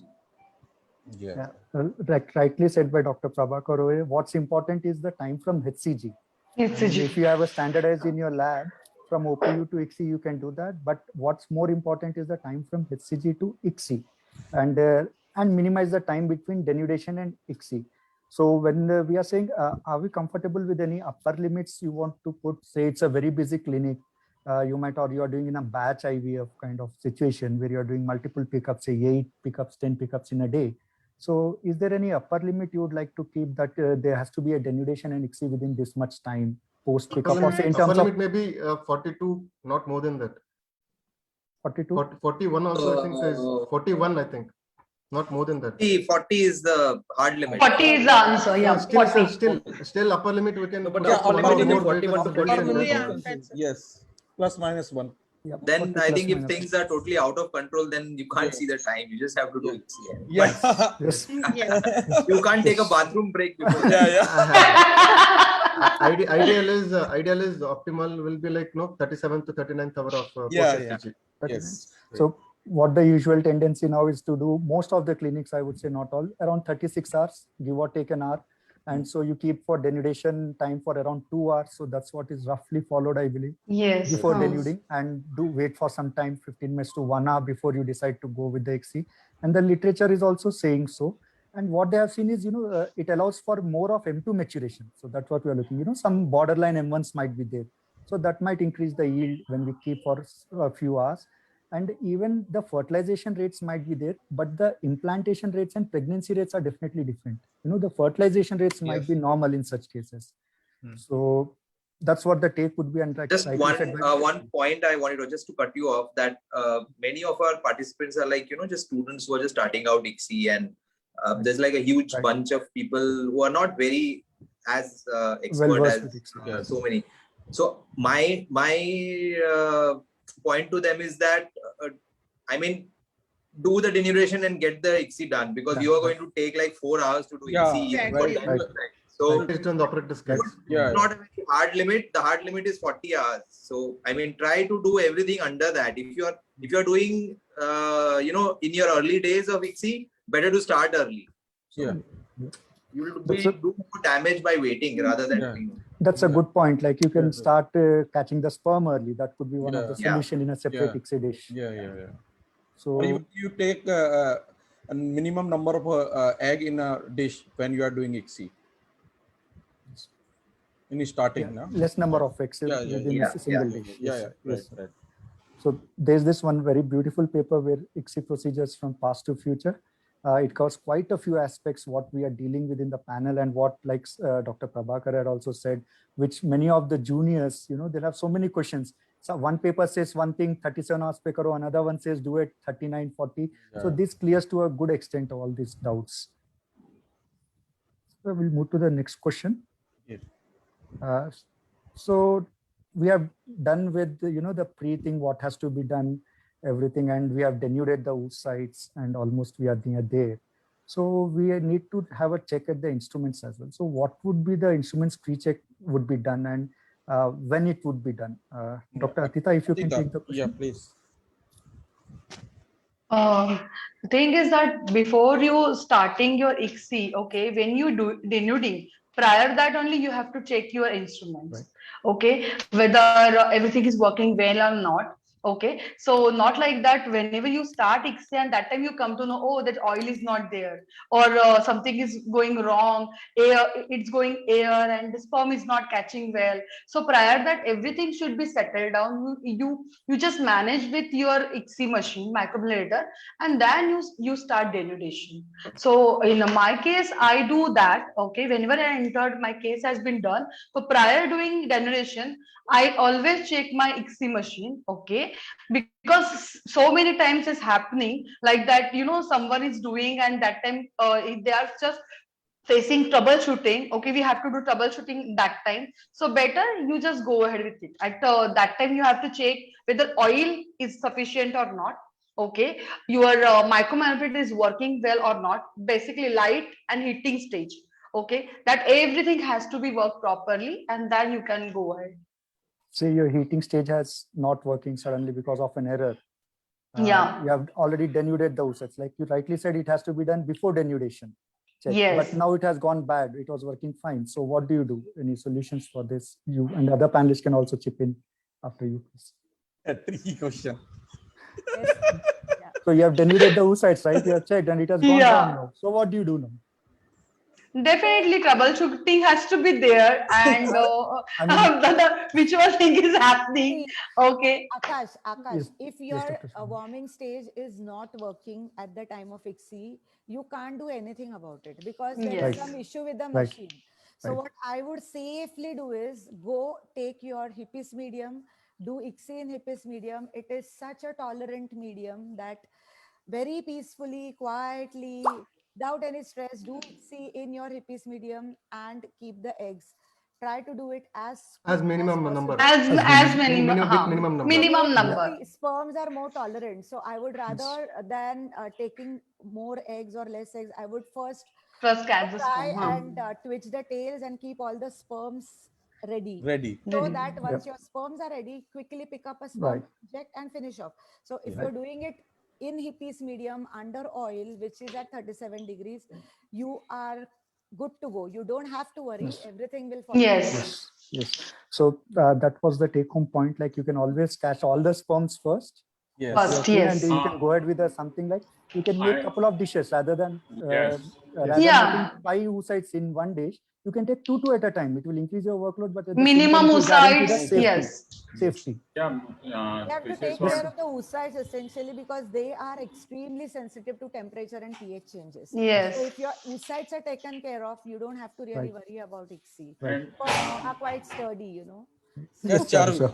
Yes, Charu, yes, sir. I would fully agree with Akash. We should have, in such case, we can prepare a few more dishes. Those dishes can go in incubator. We can take 2 by 2 oocytes one by one, and we do ICSI, and then again put that dish back and take the another dish, ICSI dish, and do it. The another thing I would like to mention here is, particularly in RI system, you can do it. That there isn't simply you have to change the adapter pin from the bottom to, means there are 3 heaters, the side heaters Yes, and the in central RI. heater. Because in the newer So models. if Charu your sir, central Charu heater sir, is I have a not point here. working, No, sir. just listen. So you just change it, so at least your central heat will start working, which is very important. Sir, if there is a problem with the controller itself, the controller board itself, then we can't do it. We can't Yeah, do anything, right? if there is a problem, then I will just take the oocytes and go to next center and do ICSI there. I will freeze the oocyte. I will freeze the oocyte. Yes. Yes, I that's was one coming viable to, option. I was coming to that. If nothing works, then only option is to freeze them. Freezers, yes. And that also you have to explain to the patient, you have to explain to the doctor and everything. So my take home on this is that instrument has to be checked well in advance. Yes. The person who is utilizing this instrument or using this instrument should be well aware of the system, And as we are saying, the checklist should be there. I think one important point is missing, that all spares, where it is placed and are they available with the centers, that also has to be known to the person. So sometimes it happens that the leakage is there and you have to change the ring. Then all of a sudden you are just searching the ring, and so there are so many things. I have just witnessed that, sir. Recently, I lost my heating stage because there was a problem with the controller. So this entire procurement took around 2 weeks of time, because even they don't be having stock of this. So it was imported. So luckily it was there were no cases posted. And another important thing, as Shubhangi was saying, that although we can do it fast and all, but the best part is we can just shut off the AC or air system. So you can and I think also it also temperature depends on the number of woosets, because if the more number of woosets are, then it will be like a marathon for the embryologist. We have to sacrifice our comfort for some time. I would rather say that rather than checking your instrument only before you, or rather only after you've denuded, I would first check the instrument as soon as I go. Especially if you're going as a visiting embryologist, first thing that you would rather do is check that we have to change the instruments. Yeah. We have to check. You are using an oil syringe, that the oil is constantly flowing. There is no air bubble, because a small air bubble also can cause a havoc in your control. Yes. So you have to make sure that your oil syringe and the tubing is without any air bubble. That is the most important thing in ICSI. For better control. I mean, if you're going as a freelancer to a new center, or you're being SOS called for, so when would you do that? I mean, when would be the right time to do the check for these instruments? After ovum pickup, No, and day prior. before ICSI. No, day prior. Day prior or Day same prior. day, if you are doing this, same day or day prior. No, Whenever you keep the media, the prior that day. And I would like to emphasize one more point here, which is very helpful, just in suggestion to all the participants. One should have very good rapport and connection with the service engineers of this. Yes, that is very important. It has happened with me many times that simply on phone, they solve my problem and I would be able to do it. So that is also nowadays the technology is that fast, so we can do video call and they can give suggestions. Yeah, here you have to be diplomatic, because the relation of that company people and doctor may be something different, but you should have your personal rapport. So they can always help you out. Yes. And they would be, like Charu sir said, would be very much willing to help, because you are saving their trip. Yes. You are saving the travel time. Correct. Also, you can tell your clinicians or that center, you can keep your all instruments on AMCs. Yes. So there are various micromanipulator models. Yes. Make a difference. To begin with, if you are a novice, it is going to make a difference, because it finally depends on the school at which you are trained. If you're trained on a particular instrument, to begin with, I'm saying in the initial 1 or 2 years when you're actually doing ICSI, it could make a difference. But as you progress, as you do more and more cases, then it is no difference. Actually, all if you know the basic, then it doesn't make a difference. I think again the same thing is here. If you are working on a new system, then only thing is you need to know the system. That's all. If you know the system, then you can very well perform. You can handle things. Yeah, I would go ahead and whatever Charu said, 100% I agree. I would go ahead and add one more thing. You have to also have a rapport with your instruments. You should really make friends with the instruments. So if you are an embryologist located at one place, you should make sure that you know every little thing of the instrument. About that instruments. That you yourself should be able to do the troubleshooting if need arises. So you should know your instrument really well. Totally agree that you should also have a rapport with other embryologists in the city.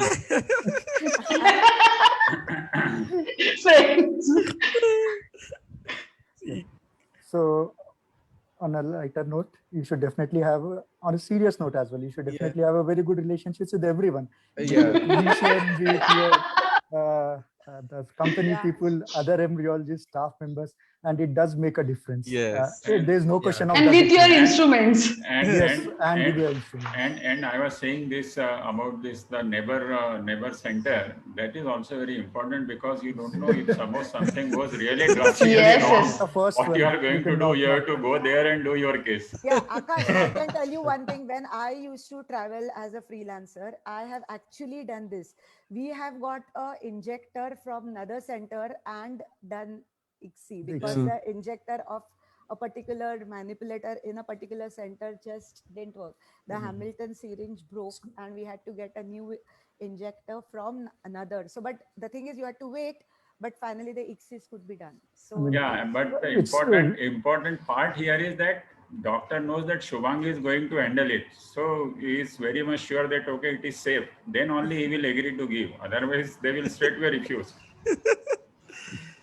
But Right, you have to ask only embryologist, not the clinician. So next is it just preference or any specific advantage of different micromanipulators like oil and air? see, Not oil is exactly. control. No. Oil has a better control. Better control. But Better air precision, is easier yes, to yes. manipulate. Air is easier because it has less complications. Because it's just air, you take a media column and start your manipulations. It's as easier. The oil can sometimes be tricky. But the control with oil syringe is definitely far superior than the air one, is what I personally feel. But So- I mean, the opinions can vary Yeah. amongst the panelists. So what would you advise to a juniors now, freshers who are starting out or who have less experience? Oil is better for them. you know what? The juniors, do we as juniors or even the juniors now have any choice? No, ma'am. If you, yes, they Yeah, have Prakash. to, they have don't to have a adapt. choice. They Do have it. to adapt Yes. and Or acclimatize if to the you have instrument choice, that they have. if you have If choice, you have choice, either in a training center, which I- one to learn? I- No, The but new Prakash, center. but Prakash, there are only I- no, ma'am. There are only three types, right? Yeah. One manual or semi or motorized and completely motorized. Completely Most of motor, yes. Yeah, most of the people will be using either manual or semi motorized. Yeah. So apart from that, I think it's not a big deal, and it's mainly dependent on the operator, comfort. Yeah, I would like to add. This is here, all comfort zone basically. Old, say there is a phrase, old is gold. So I always prefer oil-air combination. There is no doubt about it. One should always have an air syringe for injecting the sperm, or oil syringe, sorry. And air syringe it's fine. Right, so- we can. So, yes, sir. Why there is a silence? Waiting for the question, ma'am. So the next question would be based on the workload. So we have been doing the cases, many number of cases. So it's a busy center. So how many cases in a day do you think would be the right number per embryologist? I mean, is there a limit, anything, or how do you decide for this? If Dr. Paresh can take the question. Actually, there is no influence of the number of the cycles and oocyte injected per day on the ICSI outcome. If the work and duty is assigned perfectly scheduled, which not give extra workload and work state. That means, according to ASRM guidelines, if you're doing a 150 cycles per year, you have at least 2 embryologists in a center. That means your one embryologist can do 2 to 3 ICSI per day. But the Indian scenario is different actually. So ideally, you can perform 2 to 3 ICSI per day. So you don't have extra workload or work stress, and that will not affect your outcome. So we are saying 2 to 3 ICSIs per day. So that roughly translates to 700 cycles a year. No. Sorry? 2 to 3 ICSIs per day. Per day will be on an so How average. many embryologists then? No, how many that is what I am embryologists? talking about our Indian scenario. Yeah, Indian scenario. only. And how many times do you have in Indian scenario that you do? And how many eggs basically? Yeah. Or if you are Actually freelancer, depend on our clinician only. Yeah. We don't have a control on number of the eggs actually. but I think there is no good to say that it depends on embryologist, clinician only, because we have to, after all, we have to set the things. We have to tell them how to go about this now.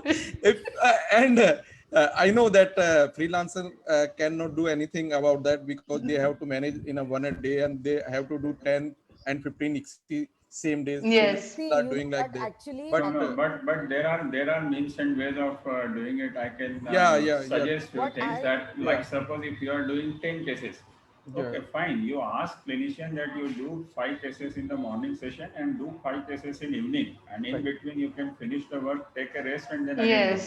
Right. Yes. That is all one way of doing 10 cases, but definitely I after so many years, I feel more than 10 cases is very difficult for single person to perform. and Right. also Ideally, it would Charu, be like also I 2 feel cases per what day. yeah. Yes. Also, 2 I cases. feel if you're only doing the injections, you could still do 8 to 10. But if you're doing everything from ovum pickup, I mean the egg scanning, the denudations, the ICSI dish preparation, and the injections, then it can really be very tiring. And whatever said and done, there is going to be a compromise on your work, your Yes. efficiency, Yes. So your and work the should be actually productivity. divided. Yes. Yeah. Yes. Yeah. Yes. So if you're doing only ICSI, sitting there and only doing ICSIs, that's fine. And also the number of eggs. So if you're doing 5 to 8 eggs per patient, then 60, 70 eggs is still a very much doable number in an entire day of say 9 to 10 hours. But if you're also scanning them, denuding them, and then it can be extremely rigorous, Yes. and the productivity is going to be hampered definitely. Dr. Agreed, Prabhakar. ma'am, because Charu sir said and Shivani ma'am said, it is a subjective thing. It depends on the center, like how they are going to restrict the embryologist per case. So ideally, like say 2 cases per day will turn out to 25 to 60 cases per month. If you're exceeding that number, I think it's better always to have a newcomer into the team. Yes. What I think is in Indian scenario, usually if you are having 10 to 15 cases per month, there would be a single embryologist, mostly Yes. even till 20 to 30. Correct. Once the number exceeds 30, what happens is the clustering of cases start to happen. You might have FETs, multiple things, even TESA-ICSIs might be there, biopsies if you are doing. So those things would be there. And one point has rightly said by Charu sir, what you can do is you can go in for a different timing. So that is where the your coordination with the clinicians comes in. Like you have given a trigger for say 3 or 4 cases now. If you do the case not in batch directly day wise also, once it is more than that, give a break. Otherwise your timings, what we have discussed earlier, will get compromised. Yeah. Plus, as has been rightly said by Dr. Shubhangi, once the workload increases beyond that, I mean, whether we accept or not, your quality is definitely compromised. Dr. Prabhakar, do you want to add some? No, sir, I think this is fair enough. To I mean, add to it, the number of incubators also. See, I mean, it's not only your injection and how good you are at injecting, but the number of openings and closing of the doors of the incubator. It's all. So finally, Everything. you will only get as many eggs as embryos as to transfer. You would not have supernumerary embryos to freeze in that kind of a situation. Very few, I would say. So a slightly different take on this, like how do you decide an embryologist is ready to handle the ICSI cases? I mean, you might have a junior who has got trained outside, and or someone might be someone whom you are training under you directly. So I think Prabhakar, Dr. Prabhakar can take this question. Huh? Yeah. Yes, sir. This is a little tricky one. I think there are no validation or certifications which you can actually rely on when you're hiring. Suppose if I want to hire an embryologist who wants to do ICSI in one of my centers, it becomes very difficult. So I think you have to just take them as an sort of a probation for a month or two, give them some supernumerary oocytes. Like if you have a case where you have 25, 27 oocytes, and then you can give them 2-3 oocytes and check their proficiency, check their efficiency, try to so it's more like a sort of an internship that you have to give, and basically trust their referees, whoever has referred them, or give them references. I think that's the only way you can go about this problem, at least in India. Any other panelists want to add anything to this? I would like to add one point here. Yes, sure. Go ahead, Sanket. As rightly said by Dr. Prabhakar, I think it's fair. I think instead of giving the supernumerary oocytes, it's always better to give the M1s or GVs just to see the micromanipulation skills first. Later on, maybe you can give them the one oocyte or two oocyte with the supernumerary, as rightly said by Dr. Prabhakar.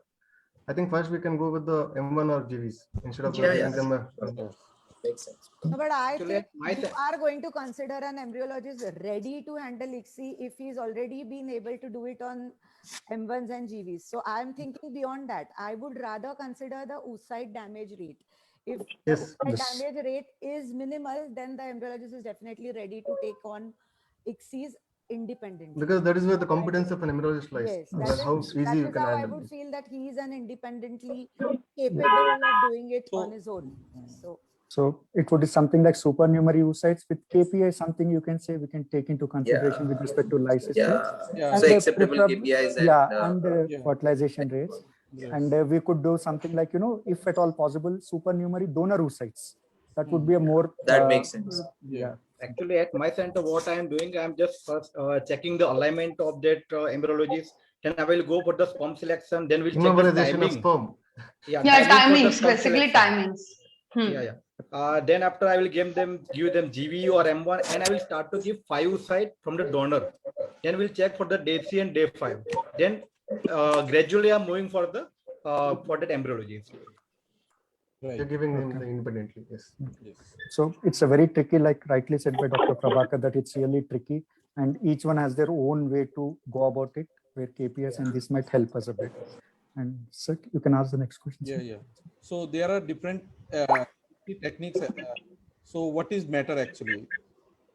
The matter of familiarization, a matter of results or precautions with regards to techniques. Question is to Dr. Prabhakar and Dr. Shubhangi. Ma'am, please go ahead. okay. I feel it is a combination of all three. You have to be familiar with the machine. You should be able to get reasonably good results, acceptable results. And you have to be very precautious while you're doing an ICSI. You can never be overconfident, even if you are a very trained ICSI person, because, I very clearly remember one good thing what one of my ex bosses used to say, that only doing ICSI any technician can also do, especially in Yes. the Indian Yes. scenarios. Yes. You know that there are only DMLTs, and with all due respect to everybody, but they are wonderfully skilled, they do it so well. Yeah. So you have to be very precautious. So however much experienced you are, but every day, every egg and every technique that you're injecting can be a challenge. You have to consider it as a challenge and do it with a lot of precaution. So What are the different you techniques? can't be Can you elucidate? overconfident. So Different techniques, if you can elucidate, like any different techniques are there with respect to ICSI? How you do ICSI? different techniques of ICSI is the most. There's, I Rather, think if there's you are only a one novice, difference. you just first keep your sperms ready and then go for the eggs. I think that would be the safest there- way to do it. So is there any different injecting Techniques for breaking the ulema or something? ulama, something like? Well, yeah, I have We seen don't a do this. few people doing it in different ways. I have seen one very senior person taking the injection needle right up to the oocyte, holding it for a second or two, and then piercing it, going inside, and then looking for the injection canal and releasing aspirating the ooplasm and releasing the sperm. But I don't know about others, but I would generally go straight at the zona. Shoot at the target. Yes. Go inside, Yes. aspirate the So- ooplasm, and deposit the sperm. Yeah. Can I jump into this? Yeah, yeah, Yes, of please. course. Yeah. So I think when you're talking about techniques of ICSI, there are basically three aspects of the hardcore technique if you're talking about. So one is sperm immobilization, ulema breakage, and then deposition of the sperm, right? Yes. So now there have been the problem with ICSI is that this is not standardized. Nobody knows which is the best technique. Yeah. Nobody knows what not to do, what best to do. So you have to break down the whole process in three parts: sperm immobilization, ulema breakage, and then deposition of the sperm. Now there was a very elegant study which was done in San Francisco, which with one of the speakers who was in ACE around 3 years back, And the technique that he used was something that I've never seen Yeah, being they were done by rotating inside the radiologists. cytoplasm. They were Dr. rotating inside the Joe cytoplasm. Conaghan. Joe Conaghan. So, Joe Conaghan. yeah. Joe Yes. Conaghan. So now that's a very elegant, and he has proven that it is. So as I said, until unless you document and prove it with a lot of data, you have to find your own thing. But there are that then immediate in actually, as Madam said, I mean, ICSI technician you can become very easily. I mean, it's not. It's like driving a car. You just need a little bit of experience, but it's what between your ears. ICSI is not in your hands. It's what between in the head that makes you a good embryologist. And if you understand the science, if you understand the basic physics of a micro manipulation, and if you understand temperature, pH, and all those simple words, I think there is not. It's not very difficult to understand. But you have to understand that it is all about experience, getting things. You get faster by going slower, is what I tell everybody. That Definitely. the slower you go, the faster you do it. Exactly. It's Tortoise not the other versus way hare. around. Absolutely. Tortoise and hare story. Yeah, so it's not Absolutely like agree. patafat ICSI karna. No, the faster you do, more mistakes you make, the longer it takes. Right. So I mean, that is what ICSI techniques is all about. So eventually you have to get these three things right. Immobilize the sperm aggressively. That is what they say. Don't be gentle when you do that. When you break the ulema, again, be gentle but aggressive. So sure but gentle. And when you deposit the sperm, there's this classical sign of the sperm diving into the oocyte rather than just swimming Going into the straight. oocyte. So if you see that sign where the sperm actually dives into the oocyte like a diver from a board rather than swimming, so that's a very good sign that you have deposited the sperm at the right place. Then there are a lot of finer points like polar body Bone Orientation, formation. everything. Bone I mean, those formation. are all like, you know, the finer points you get into later, but I think these are the basic three Right. points. If you get these right, I think you are pretty much Yeah, sorted. all that will come with only experience. You have to spend some time doing things step by step.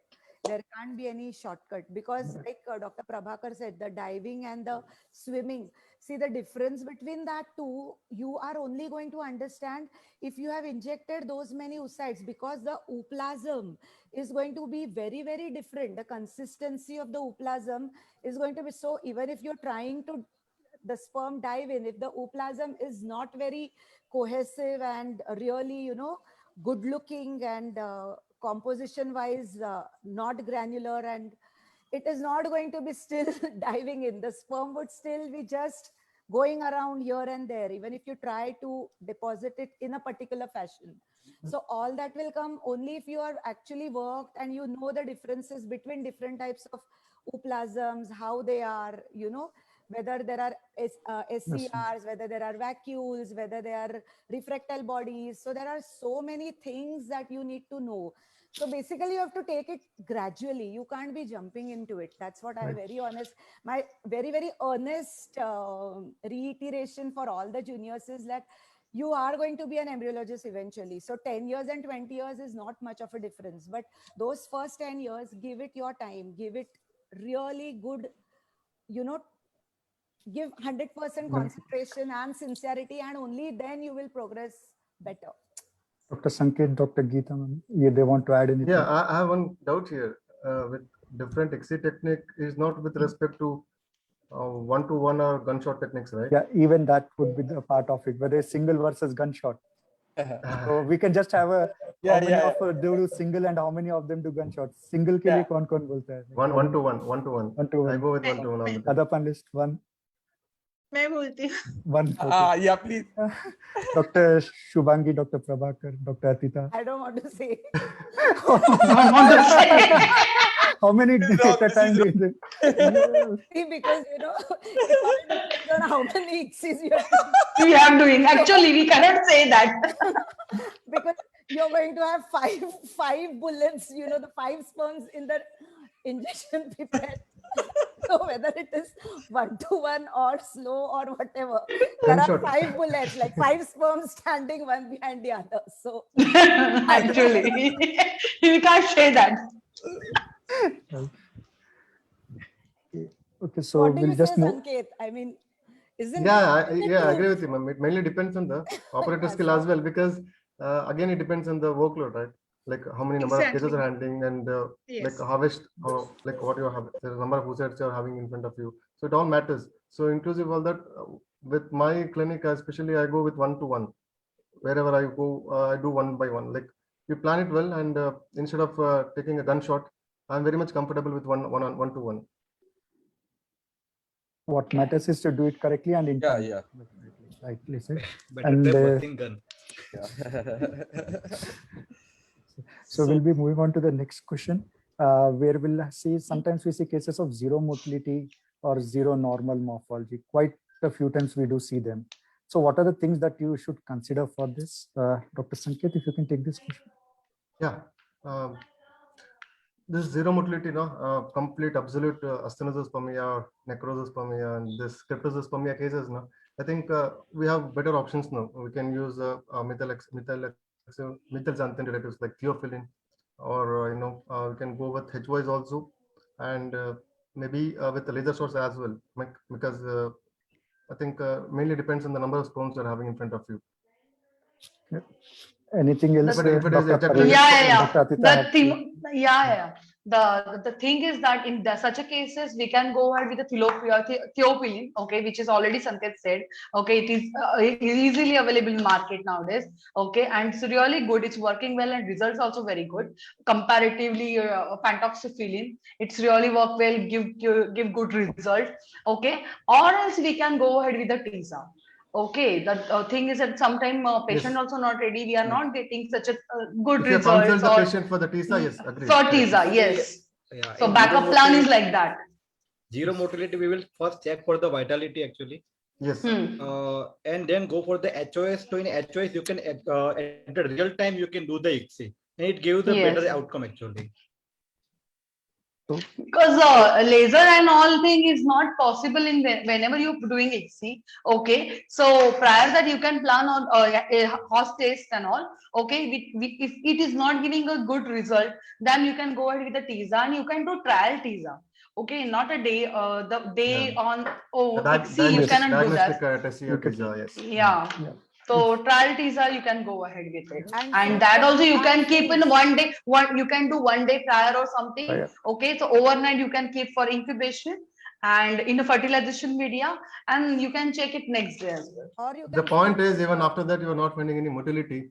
Then I think HOS is the only option of using this. Yes, and of course theophylline is working very well, so you are getting a good response. Which is commercially available and like. it's Yeah, like yeah. OEM. So anything you want to do from the counseling end of the patient? Anyone wants to add anything, panelists, with respect to counseling when you see I a think zero already we motility? covered, in case if it is like that, then I think always better to counsel the patient for the TISA, surgical sperm aspiration. So there are a three way, like, patient has to be, if it is necrospermic, go ahead with the sperm selection with the theophylline, or else you can go with the TISA. Yeah. If you are not getting in that also, so please, clinician will take a call with the donor Right. sperms. Could be a So donor this sperm. is the final, yeah. And we could even look into whether there is any, cystic fibrosis and those things. Yes, Sometimes yes, CFTR gene Yes, mutation, yes, any yes. genetic causes. So we can rule them out and we can treat the cause. Sometimes it's because of infection. So it could be because of that. So if you treat the infection, there can be a regain of the motility as well. And obviously Yes, it's going yes, to be. in this case only ICSI, yes. agreed. It's only ICSI. It's and only ICSI for ICSI. such patients.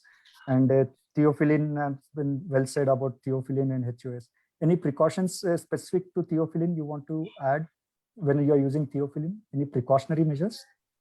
It should be on 37 degrees Celsius. Just you need to incubate I for think some theophylline- time. Yeah, Yeah, it's and ready the to use basically. The concentration and the timing of exposure is really important in this case. Yeah.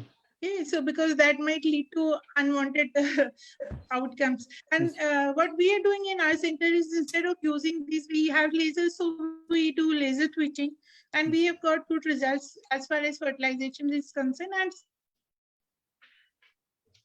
Just one certainly point we I do wanted ICSI in to add. such cases preferred. Yeah, Dr. Prabhakar. Yeah, mostly if you get 0% motility, there are only two scenarios. One, patient already had a semen analysis, previous semen analysis during its evaluation when there was 0% motility, right? So he has been already been counseled that your motility is very poor, cause has been done, everything has been done, right? We are talking about a case where the patient is already having, say, 50 million count during pre-workup, and on the day of ICSI gives a 100 million count with, say, 0% motility. What you're going to do that? I think the logical reason of doing that is get a second sample. So I think 70 to 80% of the time, if you ask for a second sample, you will get at least 1 to 2 motile sperm wala sample. That is, I mean, you will be able to do bare minimum ICSI in that sample. Most of the time, you will be surprised that you will get a normal semen count when you take the second sample. Because what happens is when patients are coming in for ICSI, they usually abstain for almost like 10 days. And you get a lot of pooled immotile sperms in their first ejaculate. The second ejaculate is always better. And then ejaculation timing. Yeah, I mean, TISA and all that is always planned, that you know that the patient has 0% motility in pre-workup. Then you always plan a TISA as a backup. Ki us din nahi aaya, to hum log karenge. We do laser. So all those are like troubleshooting on the day of pickup. But the first logical thing is to take a second sample. But we can even this few centers, they are doing, you know, they're calling each and every day patient, because whichever you said, okay, the 10 days they're keeping gap and they're coming, and then we are finding so many dead sperms. Okay, so for that purpose, we are calling next day. Okay, so we are repeating at least 4 to 5 days, and then we come to know, yeah, maybe we'll get the sperms, or we are not getting. Then again, of course, the TISA and all, everything will be there. So it is like that. Yeah. We need to plan early, and less abstinence. Yes. And use of motility enhancers is the one. And what we were probably looking at, giving that one extra wash. You know, when you catch it in a theophylline or a pentoxylin media, you always need to wash it off. You catch the sperm and you wash it off in a PVP droplet separately. Yes. Yeah, and I think one more point is missing here. Maybe all this theoxyphylline based medias are like, it comes with the bicarbonate, right? So always gapping is also needed. Yeah.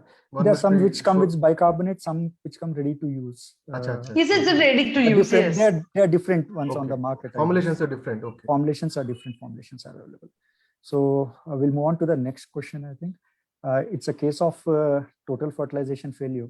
So a patient couple are posted for OPU, 32-year-old female and 34-year-old male.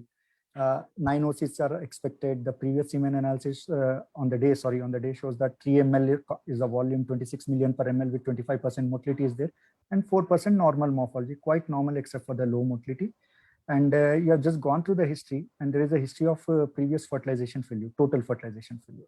So what are the possible steps that can be taken, and how can we prevent a repeat of the previous cycle? Like how can we not have a TFF case in this? Dr. Geeta. Dr. Geeta?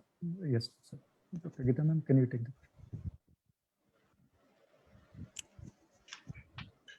Dr. Geeta? Maybe one of them, our panelists, can take this question. Shivangi? Anyone can answer. Maybe oocyte activation. Okay. AOA. AOA, yeah. Could help. That generally helps. I mean, yes. This is an Achilles heel of every IVF clinic and every embryologist. We are all scared of total fertilization. Yeah. The nightmare. I mean, every clinician wants कि वो दूसरे clinic पे जाए, and embryologist वो सोचेगा कि कोई और embryologist आके इसको करे. Nobody wants to touch them. But then our patients are pretty loyal to us, and I mean, obviously we do face these patients. So it's a rabbit hole. You don't know what's going on. Most of the time, it is most probably oocyte activation.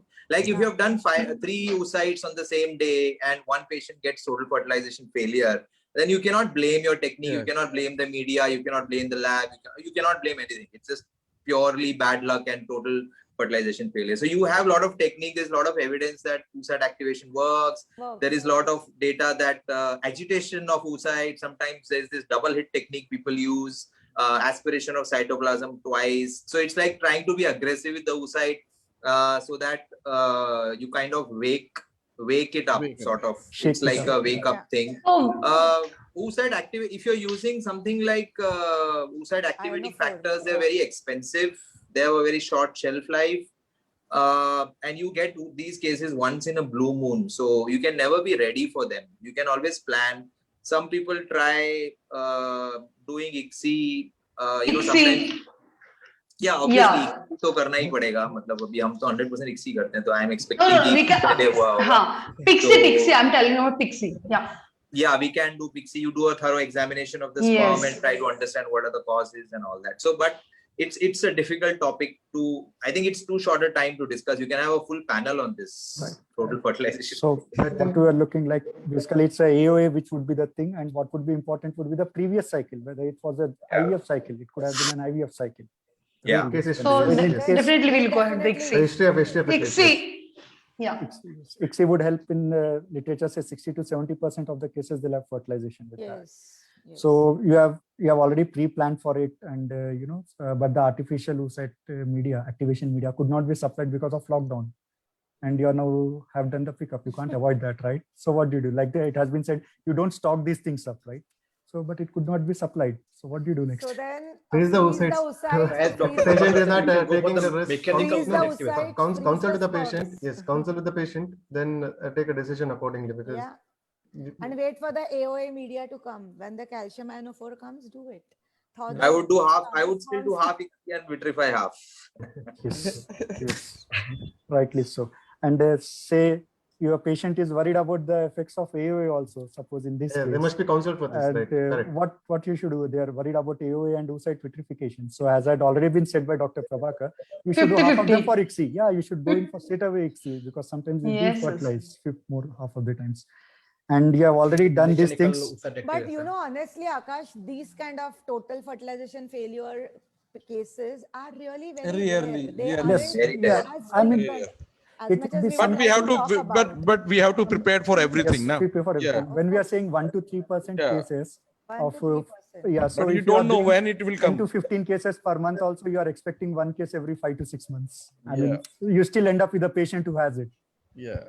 So, and you have done everything you can do, and probably you have done AOA and split ICSI directly also. And when you see it on the day one, you don't see the fertilization check. On fertilization check, you don't see the fertilization status of any of the oocytes. Say you have 8 or 9. So what do you do next? Check it after some time, because it's not always optimal that they're going to end up in 18 hours or something. Maybe you can check after. It can be late. Yes. So it is like we can check after some time, or sometime is correct, and it could be even the next day. There could be delayed fertilization and that, and instead of disturbing, probably the right time to counsel patient, that would be dependent on individuals when they want to go ahead with it. When they want to call and inform the clinicians and the patients, that would be your call, individual call. How much trouble you want to call for early. And, next, we have some. We have time. I think time is over. Yeah, if everybody is agree, then we can take this last slide. Few slides, fast slides of what to be done. Yeah. Choice of like single line answers, if you can have. Cryptozoo men. So what does one prefer? Ejaculate sperm or the Tesa sperm? Ejaculate two times at least. We needed multiple collection. Multiple collection. I think already we discussed this question. I think earlier. No? Yeah. Similar kind of question. Something a similar kind of thing where the literature says that it's better to do with. Yeah, it says it's better with the Tesa sperm. This is what you see on. Yes, this is what you see on the day post denudation. Oh. Then you should wait for the please mention the timing. Then we can wait for next day. Dr. Akash, please mention the timing. It's 2 hours. It's 2 hours. Now, since we have. Then call for the IVM. But this is this is all GVs. No, M1.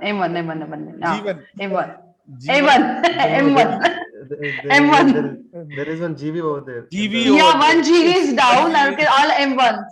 Okay. So we can wait 2-3 hours. We can keep checking after 2 hours. Every 2 hours. Till how many hours would you want to check for this? You can wait for 5-6 hours. At least you have 50%, maybe 50% of the M2, and again you can check after 24 hours. Yes. Put them in time lapse. If so, we don't have a time lapse, but we don't have the luxury of please donate us. Please donate us.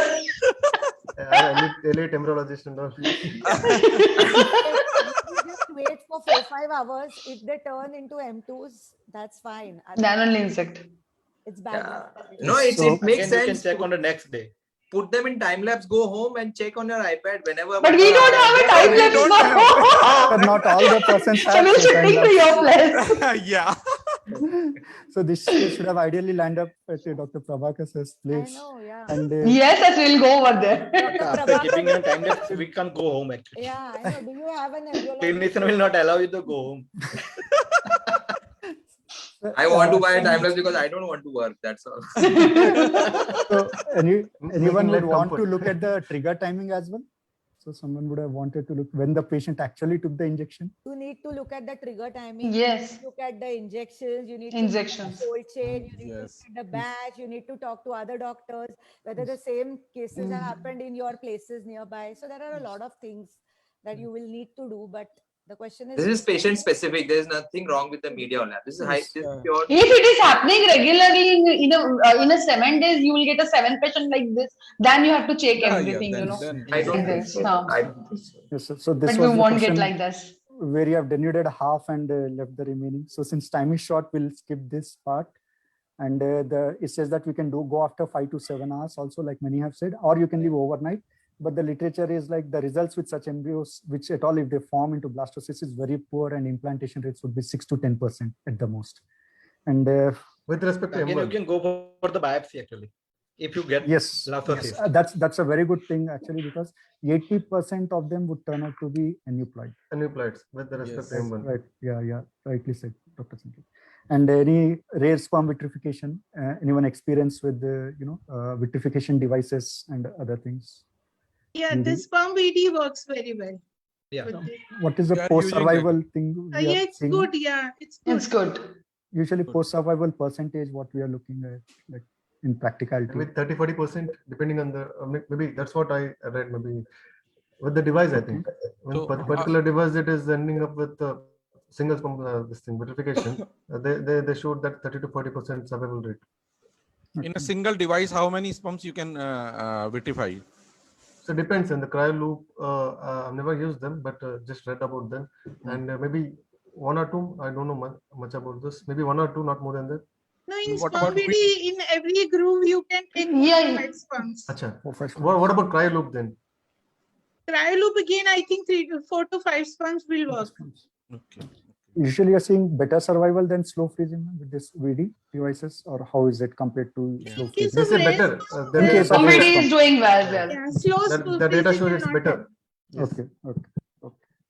And fresh TESA versus frozen thought TESA preferences. Always fresh Just TESA. answer. Always a fresh, Always fresh. Always Fresh fresh. TESA. Yes. Okay. Dr. Prabhakar, if but even Fresh, so, fresh. you Fresh. do get results. Fresh is obviously always. With TISA में तो क्या है आप अपने पास testis में रहे. I mean, it doesn't matter. So okay. But what So- about that you are doing planning for fresh TISA and same day you didn't find any sperm in that live So sperm? patient There is not there is no willing for sperm. patient is Patient not is not willing for a willing, then donor obviously- sperm. That freezing or you have No. to Patient counsel is the not willing. patient Then check. earlier. Patient is not willing. Then check with the frozen TISA example, right? Then only you can counsel the patient regarding the. you can't do TISA so many times on a patient. मार हाँ. देगा वो Yeah. आपको. I mean, exactly. who wants to poke? Yeah. It's a surgical procedure. You have to take Yeah. anesthesia. You have to put a needle. You have to put a scalpel in your testis. I mean, Whenever you don't want to do you are that so planning, many you have times. to cryopreserve the sample. Whenever Yeah, it you is- do it at during the first cycle. You do Yes, it with the yes. on the day of the ovum pickup. If you don't find anything, you freeze the oocytes and then do whatever counseling you want to do. If you get excess tissue, you cryopreserve it for future cycles. But you Yes. can't do TISA in previous cycles. And Yes, that's, I mean, right. That's right. And when you have load the sperm into PV, we sometimes see that all of them become immotile. Sometimes we do see these cases where they have very good motility post-wash when you watch it on the slide. But the moment you load it into PVP, they become immotile. So what can be done? Any solutions? Put them in flushing media again and then pick it up, pick the motile ones, immotile, make them immobilize them and then do ICSI. I mean, Check for your If you have a luxury of having laser in the system, then give a laser shot. Basically, this is like So actually, I never put the sperms directly into PVP. Never. The sperm droplet will be the media droplet, the herpes droplet. I pick up the sperms and then put it in PVP. So I never follow this directly loading into PVP. But this is very rare, right? What is the source of the sperm? by the Very way? rare. Very rare. It is What usually is the source of we have the source seen of the sperm? severe Maybe oats change kind in of patients. osmolality. Yes, But change it of could be osmolality change in osmolarity also. or It debris depends on the pH sudden PVP. change. Yes, Sometimes some PVP, sperms are very expired sensitive. PVP. Expired Yes. PVP, handling of the media, all those your QC things would come into play, right? And we'll not go into the details of this with the never, time not please. allowing. Yeah. And last question I think we would have with denudation techniques, how many, just the number which would our panelists would be comfortable with. I mean, it's a personal choice, but Personal choice. any upper limit you would be comfortable with, not more than this. 20. 20 at a time. Yeah. Dr. Shubhangi, Dr. Atita, Dr. Sanket, your takes on this? I take generally not more than 10 oocytes in one go. 10. Okay. Okay. Depend on your speed and skill. Yes, Yeah, actually, yeah, it's obviously it's depend on a your personal speed and choice, skill. depends on skill, but individually what we Workload are as doing, well. like what we are It's doing. rapid fire. You can't question the questionnaire. Yes, we need to complete and go, right? So Under oil, overlay, under or oil, without oil? without oil. With oil. With oil, preferably. With oil. And the wheat oil. With oil. So we do have a mix over here. That's good to see. Hyaluronidase concentration, what we are seeing. 1:1, 80 units. 100. 1:1 without Like dilution. 100 microliter and 100 microliter is like that. I'm taking in microliter Yes. full bottle. Yes. So yeah. Okay. So dilution. Right. Subjective. Subjective, right? Very Yes, much all these are subjective. All the questions in these are pretty much subjective. So it's a rapid fire. So I don't calculate. No, this is a random fire. random fire. Okay. Anyone doing incomplete denudations over here? No co-culture or with the CC. Sanket is doing. No, I have definitely tried. not. I have tried. Of course. I denude them completely. Yeah, I have done. Incomplete Yeah, denudations. acha. No, there was a study. Difficulties, There was some study. Co-culture by- with this so cumulus. Thomas It's just Ebner. like co-culture, Ah, exactly. there is some Actually, study you by get- Thomas Ebner, I actually, you think. get very beautiful embryos if you Yes. leave a little cumulus. Actually, yes, that's You fact. get very good looking Yes, embryos. this like You thing. will get And a very bad dish afterwards. You Yes, you yes, take this a is what mistake, this is but, this is a study, study. correct. Exactly. but you will Exactly. get beautiful embryos. Yes, in HR it was published.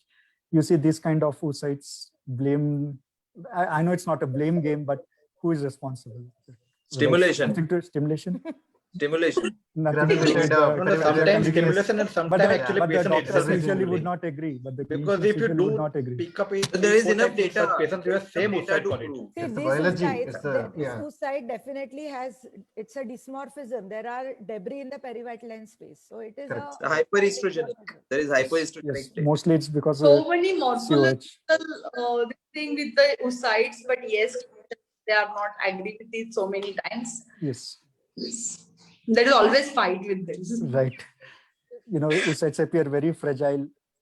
You have done you yourself have done the denudation. Still, you see that the cone is properly not being formed. Any practical tips? What you can do? You have injected 2, and you see that they don't have the resistance which they are supposed to have, and the ulema just ruptures. So, anything that, any tips and tricks that can nothing. be done? Once it is just ruptured, it's That's ruptured. over. No, that's for the 2 which have ruptured. वो तो हो गया. You have remaining another 6 with you. So usually in You that can cohort, try na, laser. most You of the can try oocytes will be laser. the same. In that cohort of oocytes, most of the oocytes will be the same. There will be no resistance for the injection. Take a video and show it to the clinician. Very good. Right. That's a good thing which you can do, The especially if you are clinician will starting say as it's a not my. fresher. No, It's a- clinician will say it's not the problem with the stimulation. I think the biology of the patient itself is some issue because. Yeah. So But at as least far you as have it a is not the documentation. lab, Yeah, that's yeah. good. So Correct. the whole idea is to document everything, whatever Yes, happens. yes, Right, yes. that is Yes. correct. That's correct. Document it. You And counsel it's the- Correct. yeah. and it's very easy with the counseling the patient as well. You can Yeah, show that yeah, how yeah, a normal one behaves. So right? it is there is no ill will. It is just documentation. It's a Right. learning curve. You will learn Right. from this next time. Right. Dysmorphic oocyte zonal duplications. Sometimes in the 3-dimensional, you might just not be able to hold the oocyte here if you want to. Sometimes we have faced the problems. So what you would like to do? Hold from the opposite side. Yeah, I mean, you would not be able to hold it because in the 3rd dimension, there would be elongation. We try to, the oocyte just rolls off when you try to hold it. Hold it a Try to little tilt tighter. it to at least even 11 o'clock, 10 o'clock also fine. Yeah, 11 I think o'clock. 11 o'clock is fine. 11 o'clock 11 will be to 4 fine. is fine. Anything between Yes. that. As long as it is away from the polar body. Polar body, yes. Okay. Yes, because there are some papers which say polar body doesn't matter because of the denudation thing. Zone of free oocytes. Oh my God. Inject it. I didn't Inject know it. this If you're was lucky, then you will question. get blastocyst. Yeah. It was Yeah. injected and You don't have Paresh option bhai, actually. I Paresh have bhai, injected, but we never waited till blastocyst. On Yes. day how 3 we frequently you considered. end up in this kind of zone I of have never oocytes? seen a Very, very, case. we very I've rarely. done only I've done once. it and I I've already only got done actually once. blastocyst. No, it ended I up in will- embryo, but didn't implant. Yes, No, yes. didn't implant. We have a similar. I have a similar experience because this was the one which was taken. It was something looking like this on day 3, and you would say there's no point. It developed into a blastocyst, but definitely did not implant. Yeah. I think that was a wonderful discussion we had Yeah. for over an hour and a half. Thank you everyone for Thank you. patiently much. and very well answering all the questions. I would like to thank all the panelists, everyone. Sir, wait, sir. Yeah. I would like to thank all the panelists. It was very wonderful, and I think we included all the questions, basics questions, which we would like to send the message to all our fellow embryologists. So thank you, everyone. Thank you so much. Thank you for coming. Thank you, Dr. Thank Bedi. you. Thank you. Thank Thank you. Bye. Thank you so much, sir. Thank you, Thank you everyone. so much, Dr. Interacting Akash. with all you Thank you so guys. much, Charu sir. Thank you very much. Thank Can you, you call sir. Charu? Charu, sir. Yes, thank you everyone. Nice listening to all big people discussing big things. Big people, big people. Okay. Thank you very much. Thank It you. was really very interesting. Thank you. Yeah, it was. For having me. Thank you so much. Thank you so much. Thank Thank you you so much. Thank you. Okay, thank Okay. you. Bye. Thank you, Dr. Rahul. Thank you. Dr. Thank you, Akash. Thank you, sir. Thank you. Dr. Deepak, if you can go offline. Good. Wait, sir, should I close? Yeah. Thank you, sir. Thank you. Thank you. Thank you. Thank you. Thank you.